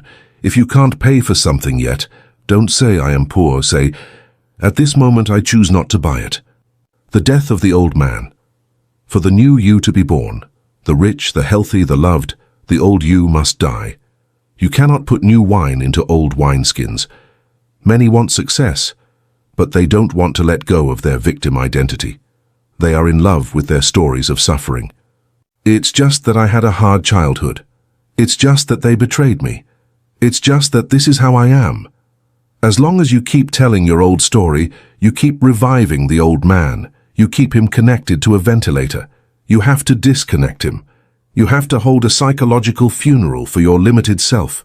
Say goodbye to him. Thank him for what he taught you, survival, but tell him you no longer need him for the stage of prosperity. Stop frequenting the places the old you frequented. Stop talking about the topics the old you talked about. Rebirth requires a sacrifice, the sacrifice of who you were for who you are going to be, the law of assumption and social gravity. When you start to change your identity, you will notice resistance. Your lifelong friends, your family, your environment, they will try to return you to your old form. This is social gravity. They will say, "Who do you think you are? You are John from the neighborhood, the one who's always been broke." They are the guardians of the delayed mirror. They only see your past. Do not get angry with them. Simply do not accept their definition of you. Jesus said, "A prophet is not honored in his own country." Sometimes, to sustain your new I am, you have to temporarily distance yourself from those who insist on reminding you of your I was. Your identity does not depend on others' opinions. It depends on your internal conviction. If you feel like a king and they see a beggar, the problem is with their eyes, not your reality. Keep walking as a king until they have no choice but to bow their heads. The power of I am in action. Remember chapter 5, Faith Without Works. How does the I am act? If you assume the identity of a great writer, what do? You write every day. If you assume the identity of an athlete, what do? You train and eat well. Action flows naturally from identity. You don't have to force yourself to write. You write because you are a writer. It is what you do. You don't have to force yourself to train. You train because you are an athlete. Identity change eliminates the need for willpower. Willpower is necessary when you try to do something you are not. But when you change the identity, I am a non-smoker. Quitting smoking is easy because smoking is no longer coherent with who you are. If you change your identity to I am rich, studying finance and doing business will stop being heavy. It will be the natural expression of your being. The fusion exercise. Tonight, before bed, do not ask for anything. Simply play with your identity. Repeat in silence like a soft mantra, I am. Just that. I am. Feel your pure existence without labels. And then gently add the condition you desire. I am prosperity. I am health. I am power. Don't say it like a parrot. Feel it. Feel how that quality floods your cells. Feel how you collapse time. In that moment of meditation, there is no past or future. Only that feeling of fulfillment exists. That is the point of contact with God. That is the moment the seed is planted. Chapter 9, The Mental Diet, Thought Discipline. If someone offered you a plate of rotten food, with squirming worms and a nauseating smell, and told you, "Eat it, it will make you strong." Would you do it? Of course not. You would reject it with disgust. You would protect your stomach with violence if necessary. You know that ingesting toxic garbage would make you sick. It would drain your energy and could even kill you. You are extremely careful about what you put in your mouth. You look at the calories, you avoid poison, you seek quality. However, when it comes to your mind, most people act as if they were garbage containers. They allow anyone to enter and dump their toxic waste. They accept gossip, horror news, complaints about the economy, predictions of disaster, criticism and envy. And they don't just accept the garbage of others, they themselves cook their own poison. They spend hours ruminating on thoughts of failure, reliving past insults, imagining diseases, and dialoguing with imaginary enemies. Then they wonder why their lives are a mess. They wonder why, despite visualizing their success and studying, they remain stuck. The answer is simple: chronic mental indigestion. You cannot build an athletic body eating only sugar and fat, and you cannot build a life of success and peace consuming fear and resentment. Your subconscious mind does not judge, it only executes. If you give it poison, it creates a poisoned reality. Welcome to Chapter 9. The Mental Diet. This is where true discipline begins. We are going to set a security perimeter around your consciousness. We will put a sentinel at the door with a strict order. If it doesn't build, it doesn't enter. The chemical laboratory of thought. You must understand the chemistry of metaphysics. Every thought you have generates a biochemical reaction in your brain and an electromagnetic wave in your energy field. A thought of gratitude releases dopamine and serotonin. It opens your blood vessels and emits a signal of attraction. The thought of anger or fear releases cortisol and adrenaline. It acidifies your blood, tenses your body, and emits a signal of repulsion and defense. If you spend the day consuming mental junk food, you are literally bathing your cells in a corrosive acidic broth. You are destroying your physical vehicle and sabotaging your mind's eye. How can you see the vision of your wealth if your mental screen is stained with the mud of collective fear? The mental diet is not a superficial, positive thinking exercise. It is not about smiling falsely when everything goes wrong. It is about mental hygiene. It is the deliberate decision not to wallow in the dirt. It is the discipline of cutting the flow of negativity before it takes root in your subconscious. The sentinel at the door. Imagine that your mind is an exclusive mansion. You are the owner. At the door of that mansion, there must be a security guard, a sentinel. The job of the sentinel is to inspect every visitor, every thought that tries to enter. A thought arrives that says, "You're not going to make it, you're a fraud." The sentinel stops it and asks for identification. Are you here to build or to destroy? Are you truth or are you fear? Seeing that it is a destructive thought, the sentinel denies it entry. Get out of here. Another thought arrives. The economy is going to collapse. The sentinel says, I do not accept that premise in my reality. Most people have no sentinel. They have the door wide open. They are an abandoned house where any vagrant enters, sleeps, dirties, and leaves. They live in automatic reaction. If they see sad news, they get sad. If someone insults them, they get angry. They are puppets of the environment. The mental diet demands that you wake up the sentinel.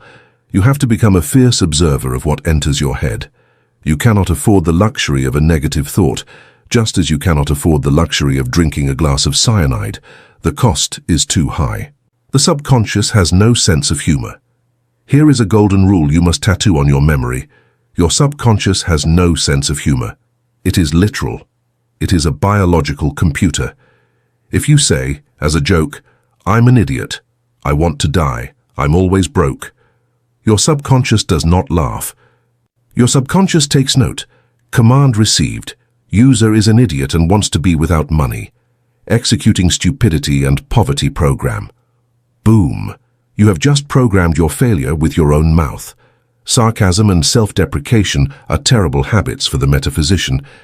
Oh sure, with my luck it'll rain. You are decreeing your bad luck. The mental diet strictly forbids speaking ill of yourself even in jest. If you wouldn't say it to the person you love most in the world, don't say it to yourself. Speak to yourself with respect.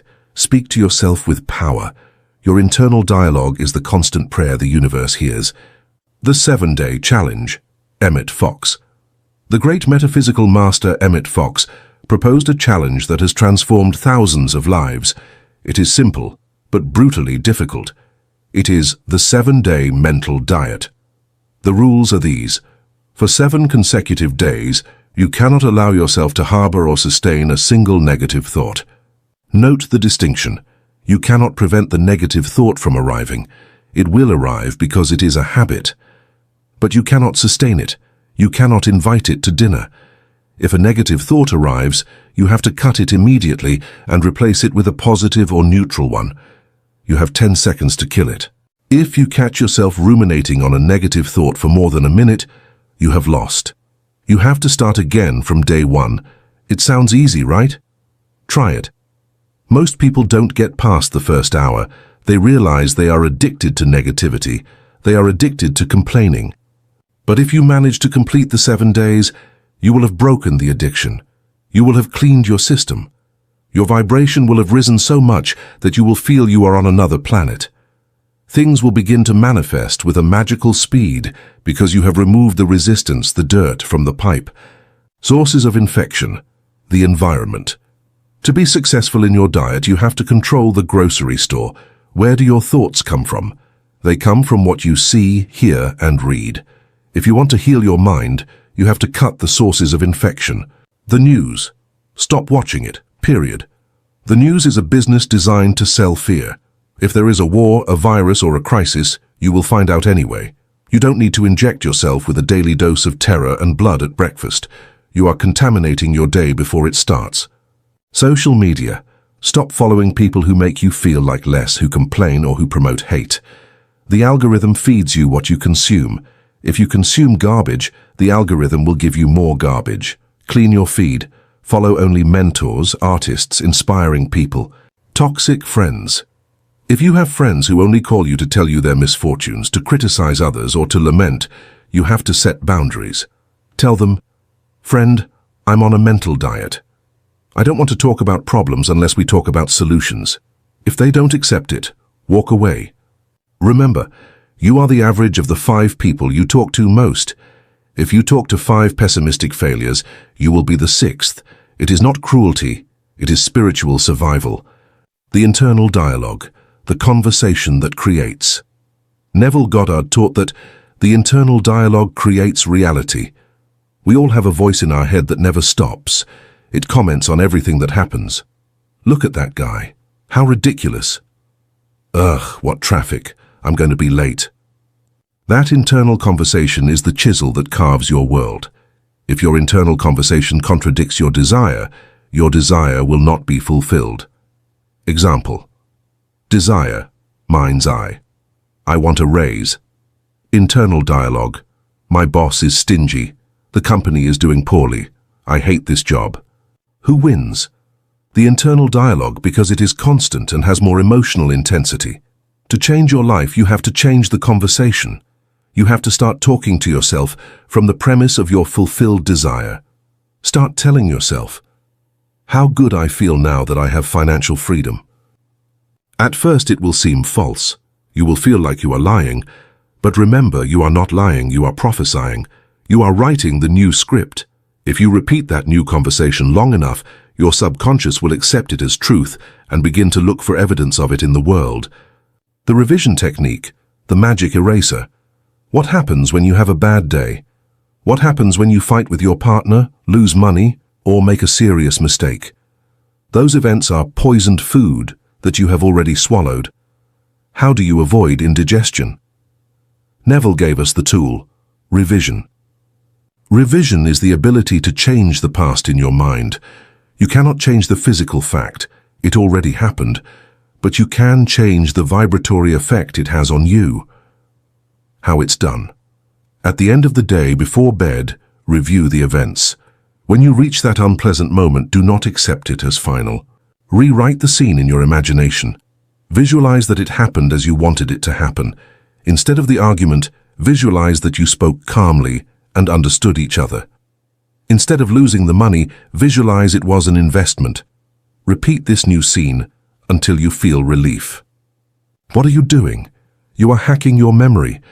You are changing the seed that day planted in your subconscious. If you go to sleep with bitterness, that seed will grow tomorrow as more conflict. If you revise, you cut the chain of karma. Tomorrow, you will wake up free from the weight of resentment, positive obsession, laser focus. The mental diet requires you to become a little obsessive. You have to obsess over the good. The Bible says, whatever is true, whatever is noble, whatever is right, whatever is pure, think about such things. Philippians 4:8. It is technical advice for manifestation. Where you put your attention, you put your energy. If you focus on disease, you feed it. If you focus on health, you feed it. If you focus on lack, you make it grow. If you focus on gratitude, you multiply it. The world will try to distract you. It will say, be realistic, look at the problems. You answer, I choose my reality, and I choose to focus on the solution, not the problem. Ignoring evil and focusing on good is not ignorance, it is mastery. Evil dies from lack of attention. Good flourishes under the sun of your focus. The word fast, silence. Sometimes the best diet is not to eat anything. Sometimes the best mental diet is silence. When you feel that your mind is a whirlwind of negativity and you cannot control it, shut up. Stop talking. Stop complaining. Stop explaining your problems to everyone. Every time you verbalize your problem, you give it life. You solidify it. Go on a word fast. Spend a few hours or a whole day speaking the absolute minimum. Use that silence to calm the waters. In silence, the mind's eye can refocus. In the noise of complaint, it is blind. Withdraw from the drama. Radical responsibility. In the end, the mental diet comes down to one thing: radical responsibility. No one can put a thought in your head without your permission. You are the only thinker in your universe. You have the power to accept or reject. If your life is unhappy, it's because of your thoughts. Don't blame your parents, the economy, or your ex. They may have triggered the event, but you chose your mental reaction. You chose to ruminate on it for years. The moment you accept that you are the author of your mental script, you reclaim the power to rewrite it. Stop being a victim. Thoughts are not facts. They are options. You are not your thoughts. You are the observer who chooses which thoughts to entertain. Choose better. Choose thoughts of power, of beauty, of opulence. Feed yourself with the delicacies of kings, and you will live like a king. Today's commitment. Today you start your diet, not tomorrow, today. Empty the fridge of your mind, throw away the rotten garbage of the past. Install the sentinel at the door. Promise yourself that, from this instant, you will be the fierce guardian of your mental temple. If you fail, do not punish yourself. Simply revise, forgive yourself, and resume your guard. The purity of your mind determines the quality of your life. A clean mind's eye sees God everywhere. A dirty mind's eye only sees demons. Clean your lens. Chapter 10. Persistence holding the vision in the face of adversity. Welcome to the valley of the shadow of death. Welcome to the moment of truth. This is where 99% of spiritual seekers quit. This is where they throw in the towel, curse metaphysics, burn their books, and return to the line of mediocrity saying, I tried, but it didn't work. They don't understand that chaos is not a sign of failure. Chaos is a sign that it is working. When you start remodeling a house, the first thing you do is break down walls. Dust rises, there is debris, and everything looks worse than before. But that chaos is necessary for the new structure. In this chapter, we are going to talk about the virtue that separates children from kings. Persistence. Persistence is not simply not giving up. Persistence is fidelity to the invisible vision. When visible reality screams that you are a liar, it is the ability to walk through hell without being burned, keeping your mind's eye fixed on paradise until paradise has no choice but to manifest beneath your feet. The denial of the senses, selective blindness. Our physical senses, sight, hearing, touch, are wonderful tools for navigating the 3D world, but they are terrible advisors for creation. Your senses are designed to report what already exists. They are reporters of the past. If you trust your physical eyes when manifesting, you are lost. Your eyes will tell you, the account is empty. Your ears will tell you they said no. Your body will tell you it hurts.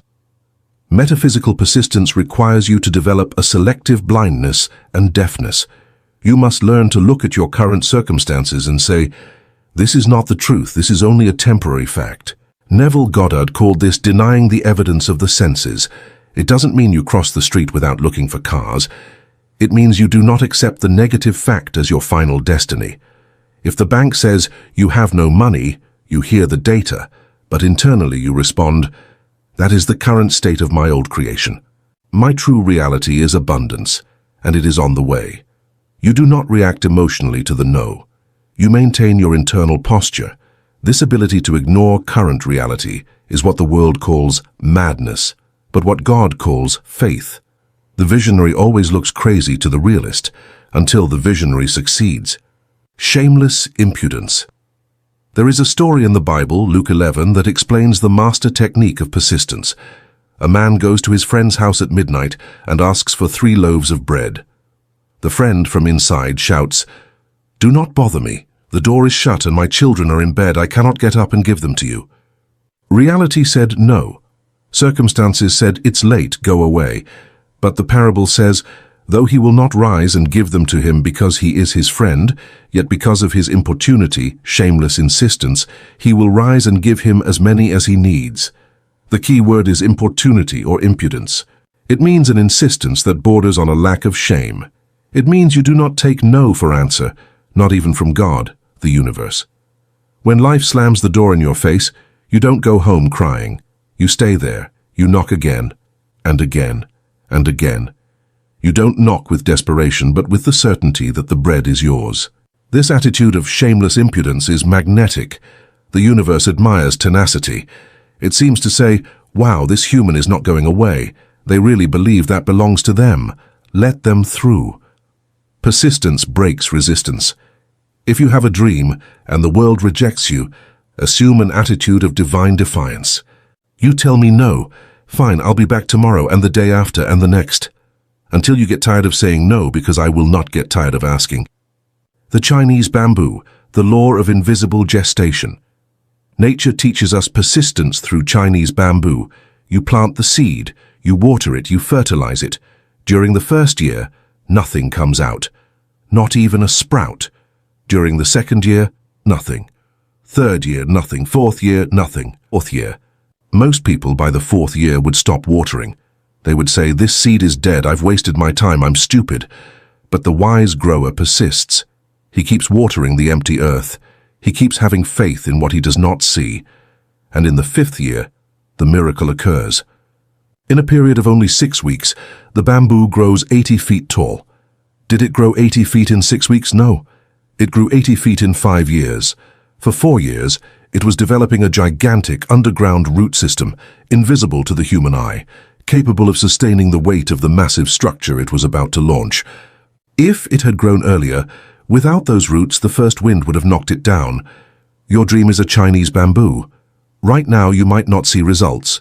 You are studying, visualizing, and working, and the account remains the same.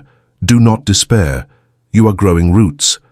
You are building the character, the discipline, and the internal structure to sustain massive success. If persistence fails in the 4th year, you lose the miracle of the 5th. You have to keep watering the empty earth. The explosion of growth will come, and it will be so fast it will leave you breathless.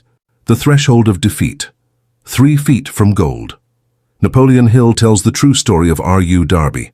His uncle went to the gold rush, dug, and found a shiny vein. He bought machinery, dug with hope, and suddenly the vein disappeared. He kept digging desperately, but found no more gold. Exhausted, he sold the machinery to a junkman for a few dollars and went home defeated. The junkman called a mining engineer. The engineer said, "The vein didn't disappear. It shifted. The gold is only 3 feet from where Darby stopped digging." The junkman dug 1 more meter and took out millions. Darby quit 3 feet from the miracle. This is a cruel but real law. The hardest adversity always appears just before the great breakthrough. It is the darkest hour before the dawn. When you feel you can't go on, when everything seems lost, when you want to cry and quit. Alert. You are 3 feet from gold. That pain, that extreme resistance, is the sign that you are breaking the barrier. It's like a video game. The final boss appears just before you move to the next level. If the monster is big, it's because the level coming is glorious. Do not surrender to the final boss. If you quit now, all previous effort will have been in vain. Give one more shovelful, make one more call, hold on one more day. The alchemy of resistance. Why does adversity exist? Why doesn't God make it easy for us? Because adversity is the gym of the soul. If you lift weights made of air, you don't develop muscle. You need the resistance of gravity to break the fiber and make it grow. Resistance is not your enemy, it is your trainer. Every time life says no, it is asking you, how bad do you want it? It is forcing you to bring out resources you didn't know you had. It is forcing you to be more creative, stronger, and more patient. A calm sea never made a skilled sailor. If your dream is big, your problems will be big. Accept that. Do not ask for fewer problems, ask for a broader back to carry them. Persistence transforms the coal of pressure into the diamond of character. When you reach the top, you won't thank the easy days. You will thank the days when you almost quit, but didn't. Technique. The internal anchor. How do you maintain persistence when emotions betray you? Because we are human, you will have bad days. You will have days of depression. You need an anchor. When the ship is in the middle of a storm, the captain cannot stop the sea, but he can drop the anchor. Your anchor is your final vision. When chaos surrounds you, retreat to your mind's eye. Close your physical eyes and open the inner eye. Return to the scene of your success. Feel the hug, the money, the health again. Breathe that reality. Remind yourself, what I see outside is temporary. What I see inside is eternal. Recharge at the source, and then go back out into the storm with the smile of one who knows the end of the movie. If you are watching a movie, and you already know the hero wins at the end, you don't suffer. You enjoy the plot. Your vision is the prophecy. The warrior's diet. To persist, you need energy. You cannot persist if you are physically and mentally exhausted. This is where the mental diet, Chapter 9, becomes vital. If in the middle of adversity you start watching the news or listening to pessimistic people, you will sink. In times of crisis, you must shield yourself. Only listen to voices that give you power. Read biographies of great men and women. You will see that all of them, absolutely all, went through the valley of death. Steve Jobs was fired from his own company. Mandela was in prison for 27 years. J.K. Rowling was rejected by 12 publishers. They persisted. You will persist. Feed on their stories. Use them as a staff when your legs tremble. The power of yet. Change your vocabulary. When you try something and fail, never say, I can't do it. Say, I can't do it yet. That word, yet, is magic. It opens the door of time and possibility. It implies that success is inevitable. It's just a matter of time. I'm not rich yet. I don't have the solution yet. Keep the door open. Persistence is the refusal to close the book before the story ends. The magnetic obsession. There is a point where persistence becomes obsession. Society criticizes obsession. It says you need balance. But balanced people do not change the world. To break the gravity of mediocrity, you need an obsessive escape velocity. You have to want your dream as much as you want to breathe. When your desire becomes a magnificent obsession, persistence stops being an effort and becomes a state of being. You cannot not persist because you have no other choice. You have burned the ships. There is no going back. It is victory or death. When the universe sees a human being with that determination, it steps aside. Goethe said, "The moment one definitely commits oneself, then providence moves too." Total commitment eliminates doubt. If you decide to succeed or die trying, the path becomes easier, because you no longer waste energy thinking about quitting. The invisible companion. Finally, remember that in your persistence you are not alone. You have divine DNA. The force that keeps the planets in orbit and makes your heart beat without you asking is with you. That force wants to express itself through you. When you feel your human strength is exhausted, ask for the relay. Father, my human strength is gone. Use your divine strength through me, sustain me, and you will feel a second wind. You will feel a strange peace in the middle of the war. It is the peace of knowing you are being held. The final exam. Life is going to test you. It is going to hit you hard. It is going to put you on your knees. It's not personal. It is the exam to graduate. If you want the title of master of your destiny, you have to pass the resistance test. Look at it like this. Every problem is an exam question. Are you going to leave the classroom, or are you going to answer? Answer with action, answer with faith, answer with persistence. One day, you will look back at this dark moment, and I promise you will look at it with gratitude. You will say, "Thank God I didn't give up." Because on the other side of that mountain of pain is the valley of your realization. The vision is real. The blueprint is perfect. It only remains for you to endure the pressure of the construction. Keep walking. If you are going through hell, don't stop. Keep walking. You will come out as a conqueror. Chapter 11. Gratitude, the signing of the contract. In the legal and commercial world, you can negotiate an agreement for months. You can draft a 100-page contract stipulating every detail of the transaction. You can have the best intentions to buy and the other party the best intentions to sell. But until you take the pen and stamp your signature at the bottom of the page, that contract is just wet paper. It has no force of law. It binds no one. In metaphysics, the contract between you and infinite intelligence works the same way. You have made the request, vision. You have demonstrated solvency, action and preparation. But the universe is waiting for the signature that validates the transaction. That signature is the emotion of gratitude. Welcome to Chapter 11. Gratitude, the signing of the contract. Forget everything you were taught about giving thanks as a rule of good manners. Here we are not talking about etiquette. We are talking about quantum mechanics. We are talking about the only frequency that has the authority to tell your subconscious, the transaction is finalized. The good is mine. Close the file. Without gratitude, you remain in the state of seeking. With gratitude, you enter the state of possession. The cosmic receipt. Let's analyze the reverse logic of the universe. In the physical world, the chronology is: you receive the gift. You give thanks. Gratitude is a reaction to a past event.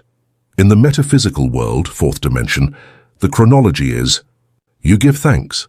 You receive the gift. Gratitude is a cause of a future event.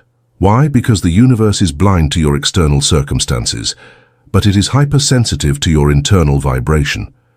If you emit the vibration of thank you, the universe decodes that signal in only one way.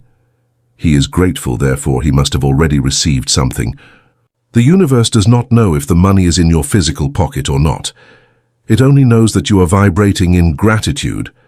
And since the universe cannot allow a paradox, there cannot be gratitude without a reason for it, it is forced by universal law to deliver the object of your gratitude to justify your emotion.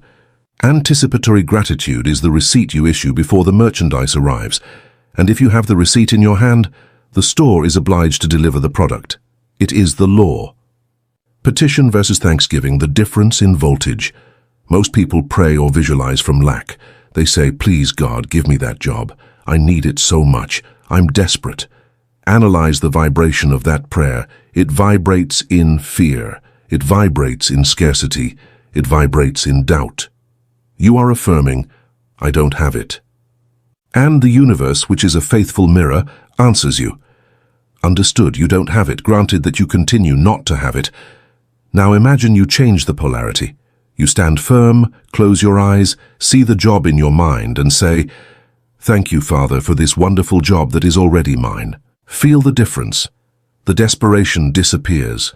The anxiety evaporates, peace enters, joy enters. You are affirming, "I have it." And the universe responds, "Understood, you have it. Here it is." Gratitude is the bridge that takes you from the frequency of the victim, "I need help," to the frequency of the creator, "I celebrate what I have created." As long as you keep asking, you keep doubting.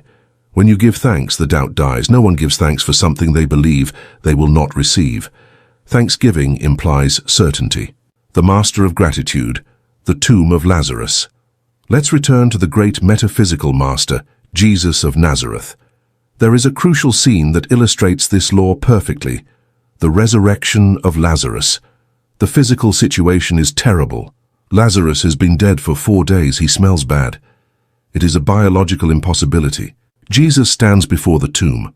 What does he do? He does not say, God, please, if you can, perform a miracle. He does not say, I'm going to try to resurrect him. He lifts his eyes and says, Father, I thank thee that thou hast heard me. John 11:41. Lazarus was still dead inside the tomb.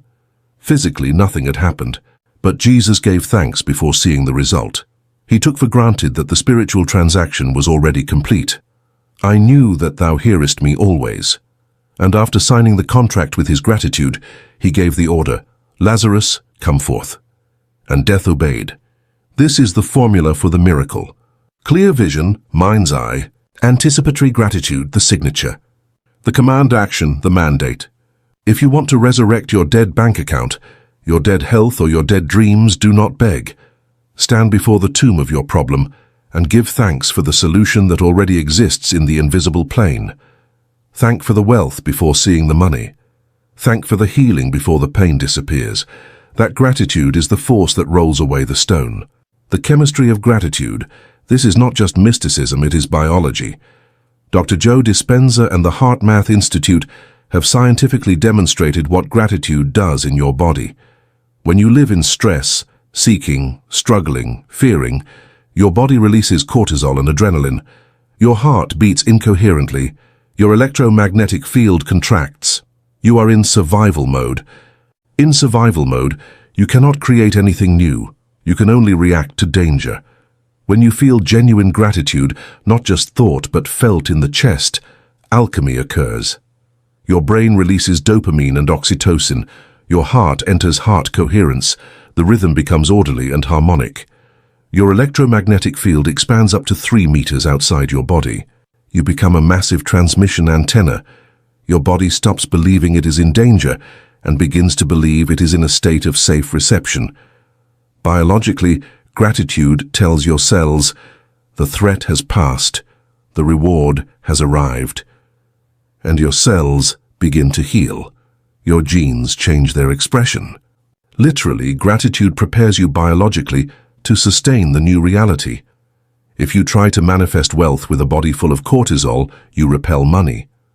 With a body full of gratitude, you magnetize money. Relief, the supreme emotion. Neville Goddard used to say that the emotion closest to fulfilled manifestation is not explosive euphoria, but relief. Think about it. If you have a huge debt that keeps you awake, and suddenly someone gives you the money to pay it, what do you feel? Do you jump like a madman? Perhaps at first, but what you feel deep down is a deep sigh. Ah, it's over. Thank God. You feel a weight lifted off your shoulders. You feel peace. That sigh of relief is the pure vibration of gratitude. It is the signal that the struggle has ended. When you visualize your desire, look for that feeling of relief. If you are visualizing and you feel tension or anxiety, I hope it works. You are doing it wrong. You have to visualize until you feel your shoulders drop, your breathing deepens, and you can say internally, it is done. That relief is the ink of the signature on the contract. Gratitude in adversity, the trial by fire. It is very easy to give thanks when everything is going well. Anyone can do it, but the mind's eye graduates when you learn to give thanks for the problem. This sounds counterintuitive. Why would I thank a crisis? Because the metaphysician knows that the crisis is the wrapping of the gift. Inside every problem, there is a seed of an equivalent or greater benefit. If you are fired from your job, the automatic reaction is fear and complaint. The master's reaction is, thank you, Father, for this change. I don't know what is coming, but I know that if you have closed this door, it is because you have a giant door waiting. By thanking the problem, you neutralize it. You take away its power to hurt you. You transmute its energy. You turn it from an attack into a springboard. Gratitude reframes reality instantaneously. It keeps you at a high frequency, 500 plus, where solutions are visible. If you complain, you drop to the frequency of the problem and become blind to the exit. The gratitude journal versus gratitude immersion. Many people keep a gratitude journal. They write 3 things they are grateful for every morning. That's fine. It's a good start. But often it becomes a mechanical and boring list. Thanks for my bed. Thanks for the coffee. without emotion. That doesn't help much. You need immersion. You need to feel gratitude with visceral intensity. Exercise the gratitude walk. Go for a 10-minute walk. During those 10 minutes, give thanks for everything you see and for everything you do not see but know is coming. Thanks for my strong legs. Thanks for the air in my lungs. Thanks for my successful business. Turn up the volume of your emotion. Feel it until tears come to your eyes. Tears of gratitude are the holy water that waters your seeds.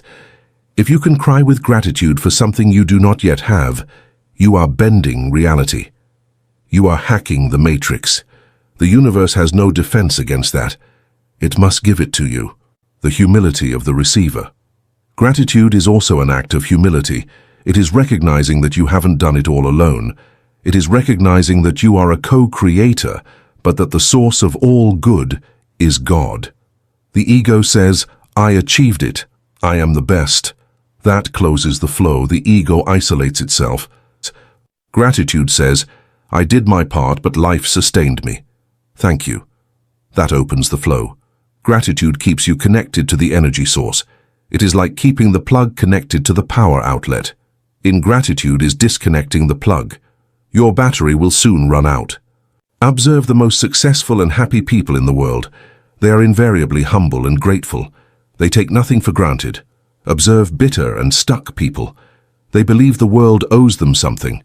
They live in demand, not in thanksgiving. Complaint is poverty. Gratitude is wealth. The law of multiplication. That which you thank multiplies. That which you complain about is subtracted. It is a mathematical law. If you have an old car and you thank for it, you care for it, and you bless it. You are preparing your vibration for a new car. If you have an old car and you curse it every time you get in, you are anchoring your vibration to the scrap metal. You will stay there or you will be left on foot. If you have $100 and give thanks for them as if they were $1 million, those $100 will call their brothers. Money goes where it is appreciated. If you despise small money, big money will not come. Appreciate every small manifestation. If you visualized wealth and find a coin on the street, do not say, bah, it's just a coin. Say, thank you, the system works. This is the beginning of my avalanche of gold. Celebrate the sign. By celebrating the small, you accelerate the big, the daily signature. Your day must start and end with the signing of the contract. Do not leave bed without signing. Do not fall asleep without signing. In the morning before putting a foot on the floor, say, thank you for this day full of miracles. You are signing the contract for a good day. At night, before closing your eyes, review your day and thank for the good. And what was not good, revise it. Chapter 9. And thank it as a learning experience. You are signing the closing of the books in the positive. Live in a constant state of thank you. Make gratitude your background music. When you do this, you become invulnerable. People will look at you and say, why does he always smile? Why is he so lucky? They don't know that you have discovered the secret. Chapter 12. The Awakening of the Architect. Integration. You have reached the top of the mountain. Take a moment to look down and see the path you have traveled.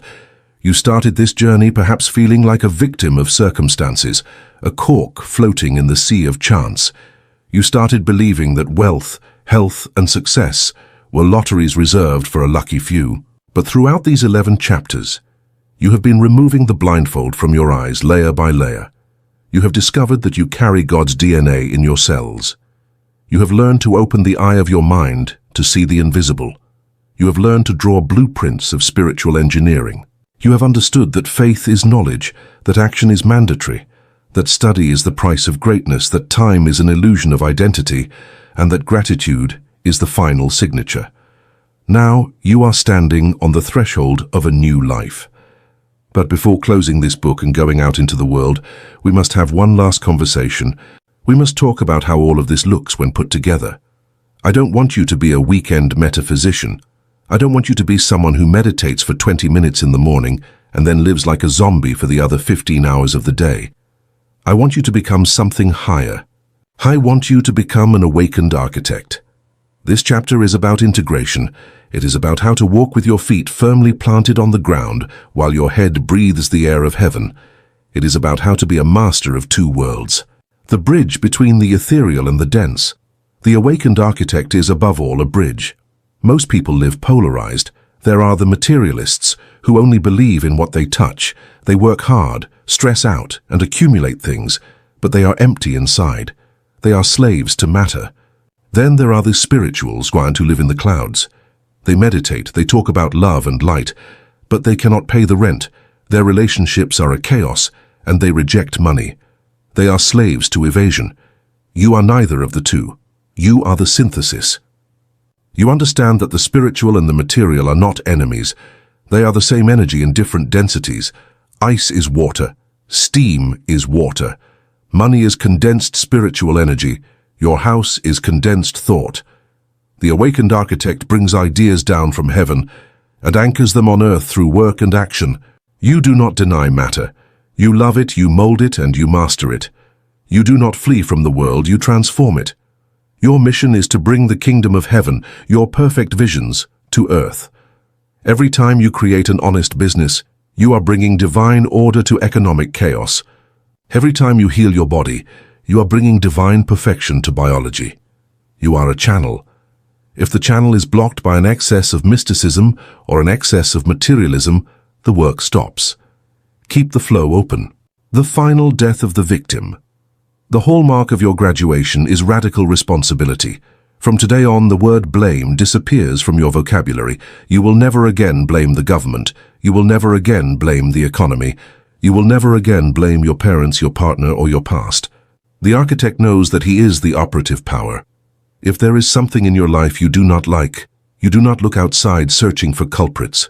You look inside searching for the cause. You ask yourself, what defective blueprint did I hold in my mind? What action did I omit? What fear did I feed? This may sound harsh, but it is supreme liberation. Because if the problem were them, you would have to wait for them to change to be happy, and you could wait sitting there for all eternity. But if the cause is you, then you have the power to change it now. The architect does not complain that it rains, he builds a roof. The architect does not complain that the terrain is difficult, he reinforces the foundations. Taking total responsibility is heavy, yes, but it is the weight of the crown. Only kings carry that weight. Slaves carry the weight of chains. Choose your weight. Wealth as a spiritual duty. I want you to heal once and for all your relationship with wealth. We have talked about creating great structures, cars, and technology. There is still a remnant of religious guilt in the collective subconscious that says, it is nobler to be poor. Lies. Poverty is not spiritual. Poverty is a restriction. Poverty forces you to think only of survival. You cannot think of God or art when you do not know if you will eat tomorrow. Wealth, of money, of time, of health, is freedom. And God is freedom. The awakened architect understands that wealth is a tool for expansion. Do you want to help the poor? Don't be one of them. Get rich and create jobs, create foundations, create solutions. Money is the amplifier of your intention.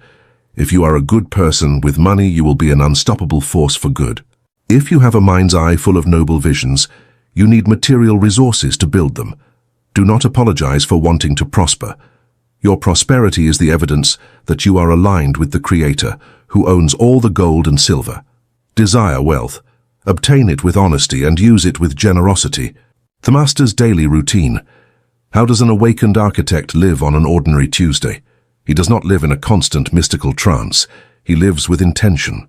The dawn, the design room. He gets up and before touching the phone, he goes to his mind's eye. He spends the first few minutes tuning into the frequency of the day. He reviews the blueprints of his life. He signs the contract with gratitude. He doesn't go out to react, he goes out to impose his vision. The day, the construction site.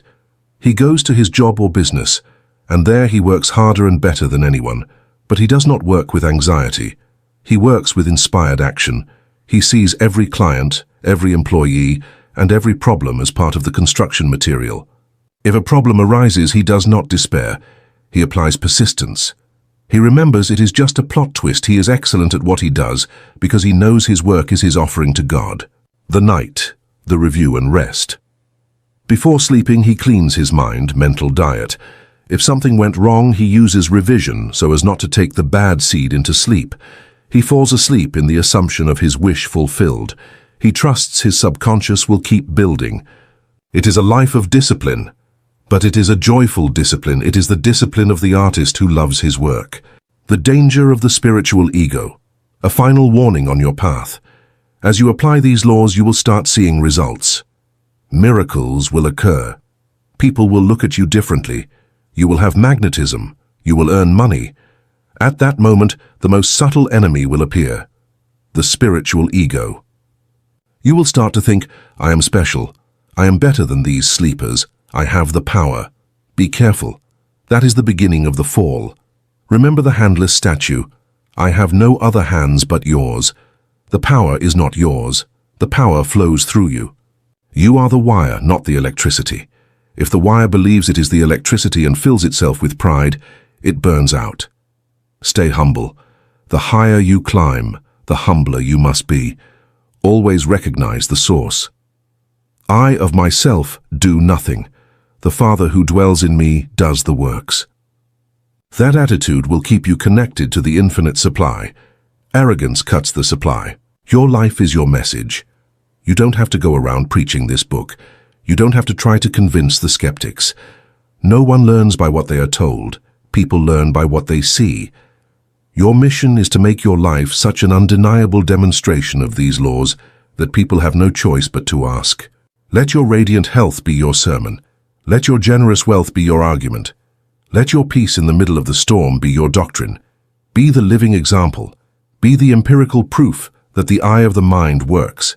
When you become the embodiment of your dreams, you inspire others to wake up without saying a single word. Light up your corner of the world by shining, not by shouting. The legacy, building for others.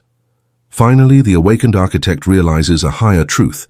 At first, you use these laws for yourself, for your house, your car, your partner. That is fine. It is necessary. You must fill your cup first. But a full cup cannot receive more unless it overflows. A moment comes when your personal ambition is satisfied. You already have what you need. What follows is service. The true purpose of activating your divine DNA is to contribute to the evolution of humanity. Your great businesses must serve people. Your great books must enlighten minds. Your inventions must facilitate lives. True greatness is not what you accumulate, but what you give. The great masters are remembered not for what they had in the bank, but for how they changed the lives of millions. Use your power to lift others. Help others to open their mind's eye. That is the complete cycle. Receiving to give, inhaling to exhale. Conclusion, your masterpiece. The silence has arrived. The words have ceased. The theory has been exposed. The map has been fully unfolded upon the table of your consciousness. In this precise instant, you find yourself at the most dangerous and yet most glorious point of your existence.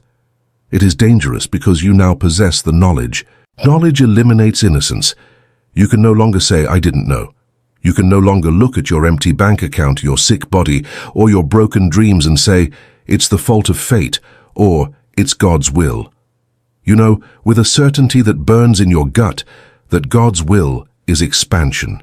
You know that fate is simply the shadow that your own mental decisions cast upon the ground of time. It is glorious because, for the first time in your life, you have the keys to the kingdom. You have discovered that you are not a simple passenger in the vehicle of life. You are the driver. You are the mechanic and the designer of the road.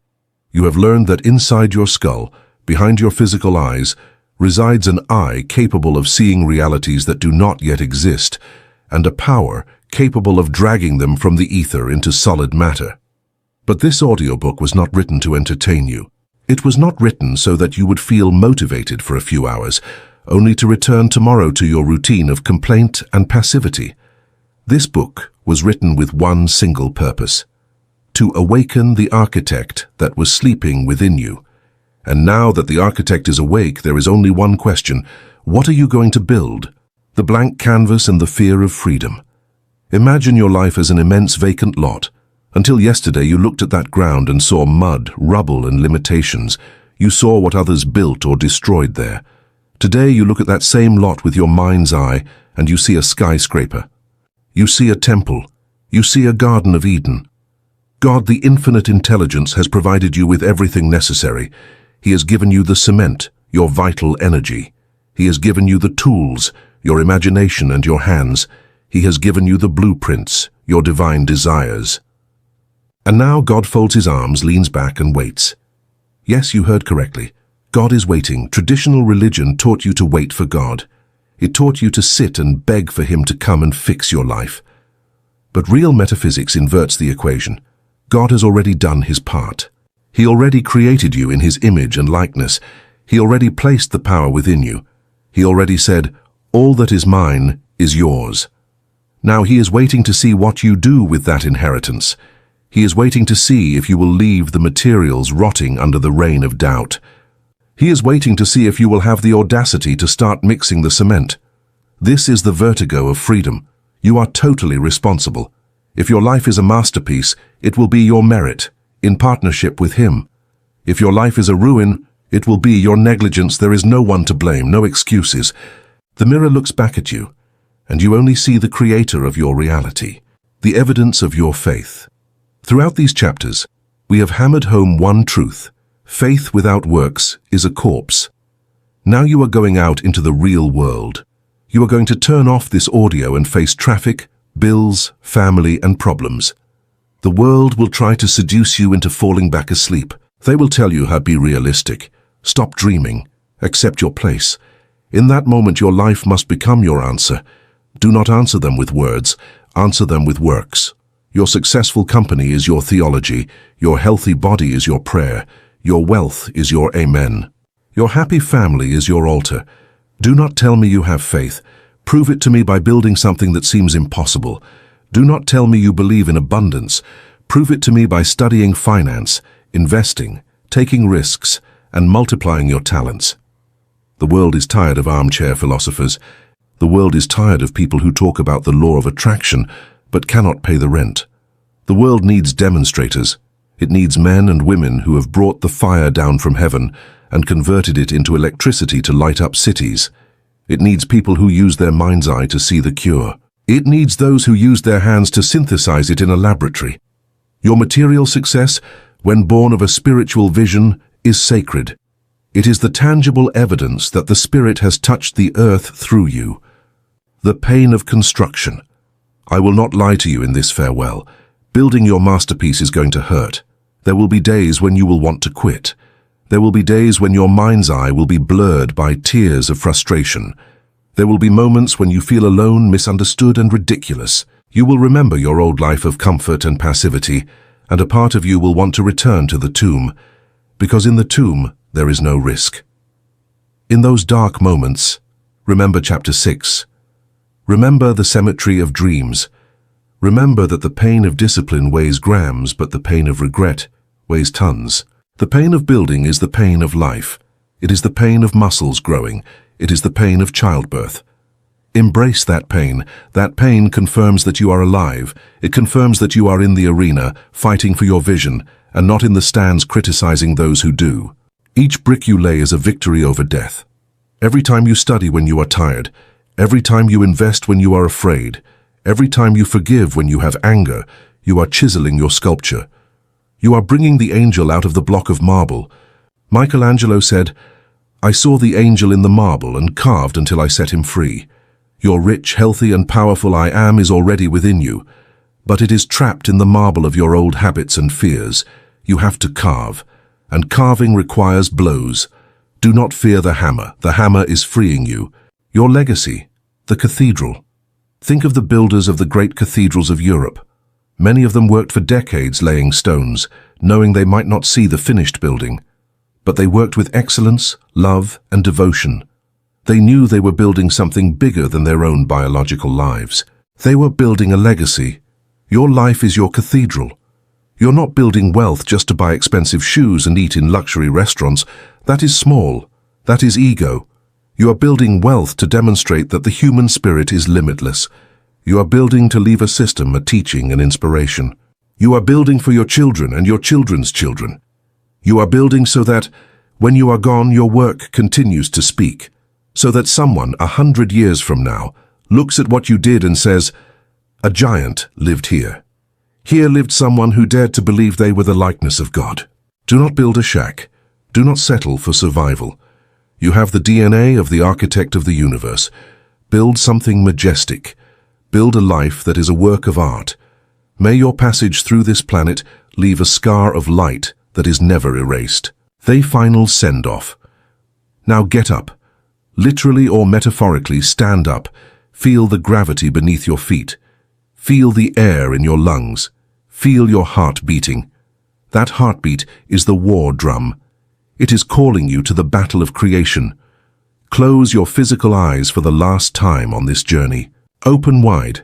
The eye of your mind, look at it. Look at your fulfilled desire. See it with such clarity that the beauty hurts. Feel the texture. Feel the emotion. Feel the gratitude. Say, "Thank you, it is done." And now, open your eyes. The vision has faded, but the blueprint remains engraved in your soul. Look at your hands. Those are the only hands God has on earth. Use them. Go study, go work, go serve, go create. Do not wait for the miracle. Be the miracle. Do not wait for the path to open. Walk, and the path will appear beneath your feet. The workshop is open. The materials are ready. The master architect has passed the command to you. It is your turn. Go and build your masterpiece. 90-Day Success Planner. Download now. Link in pinned comment and description. Start today. Become better every day.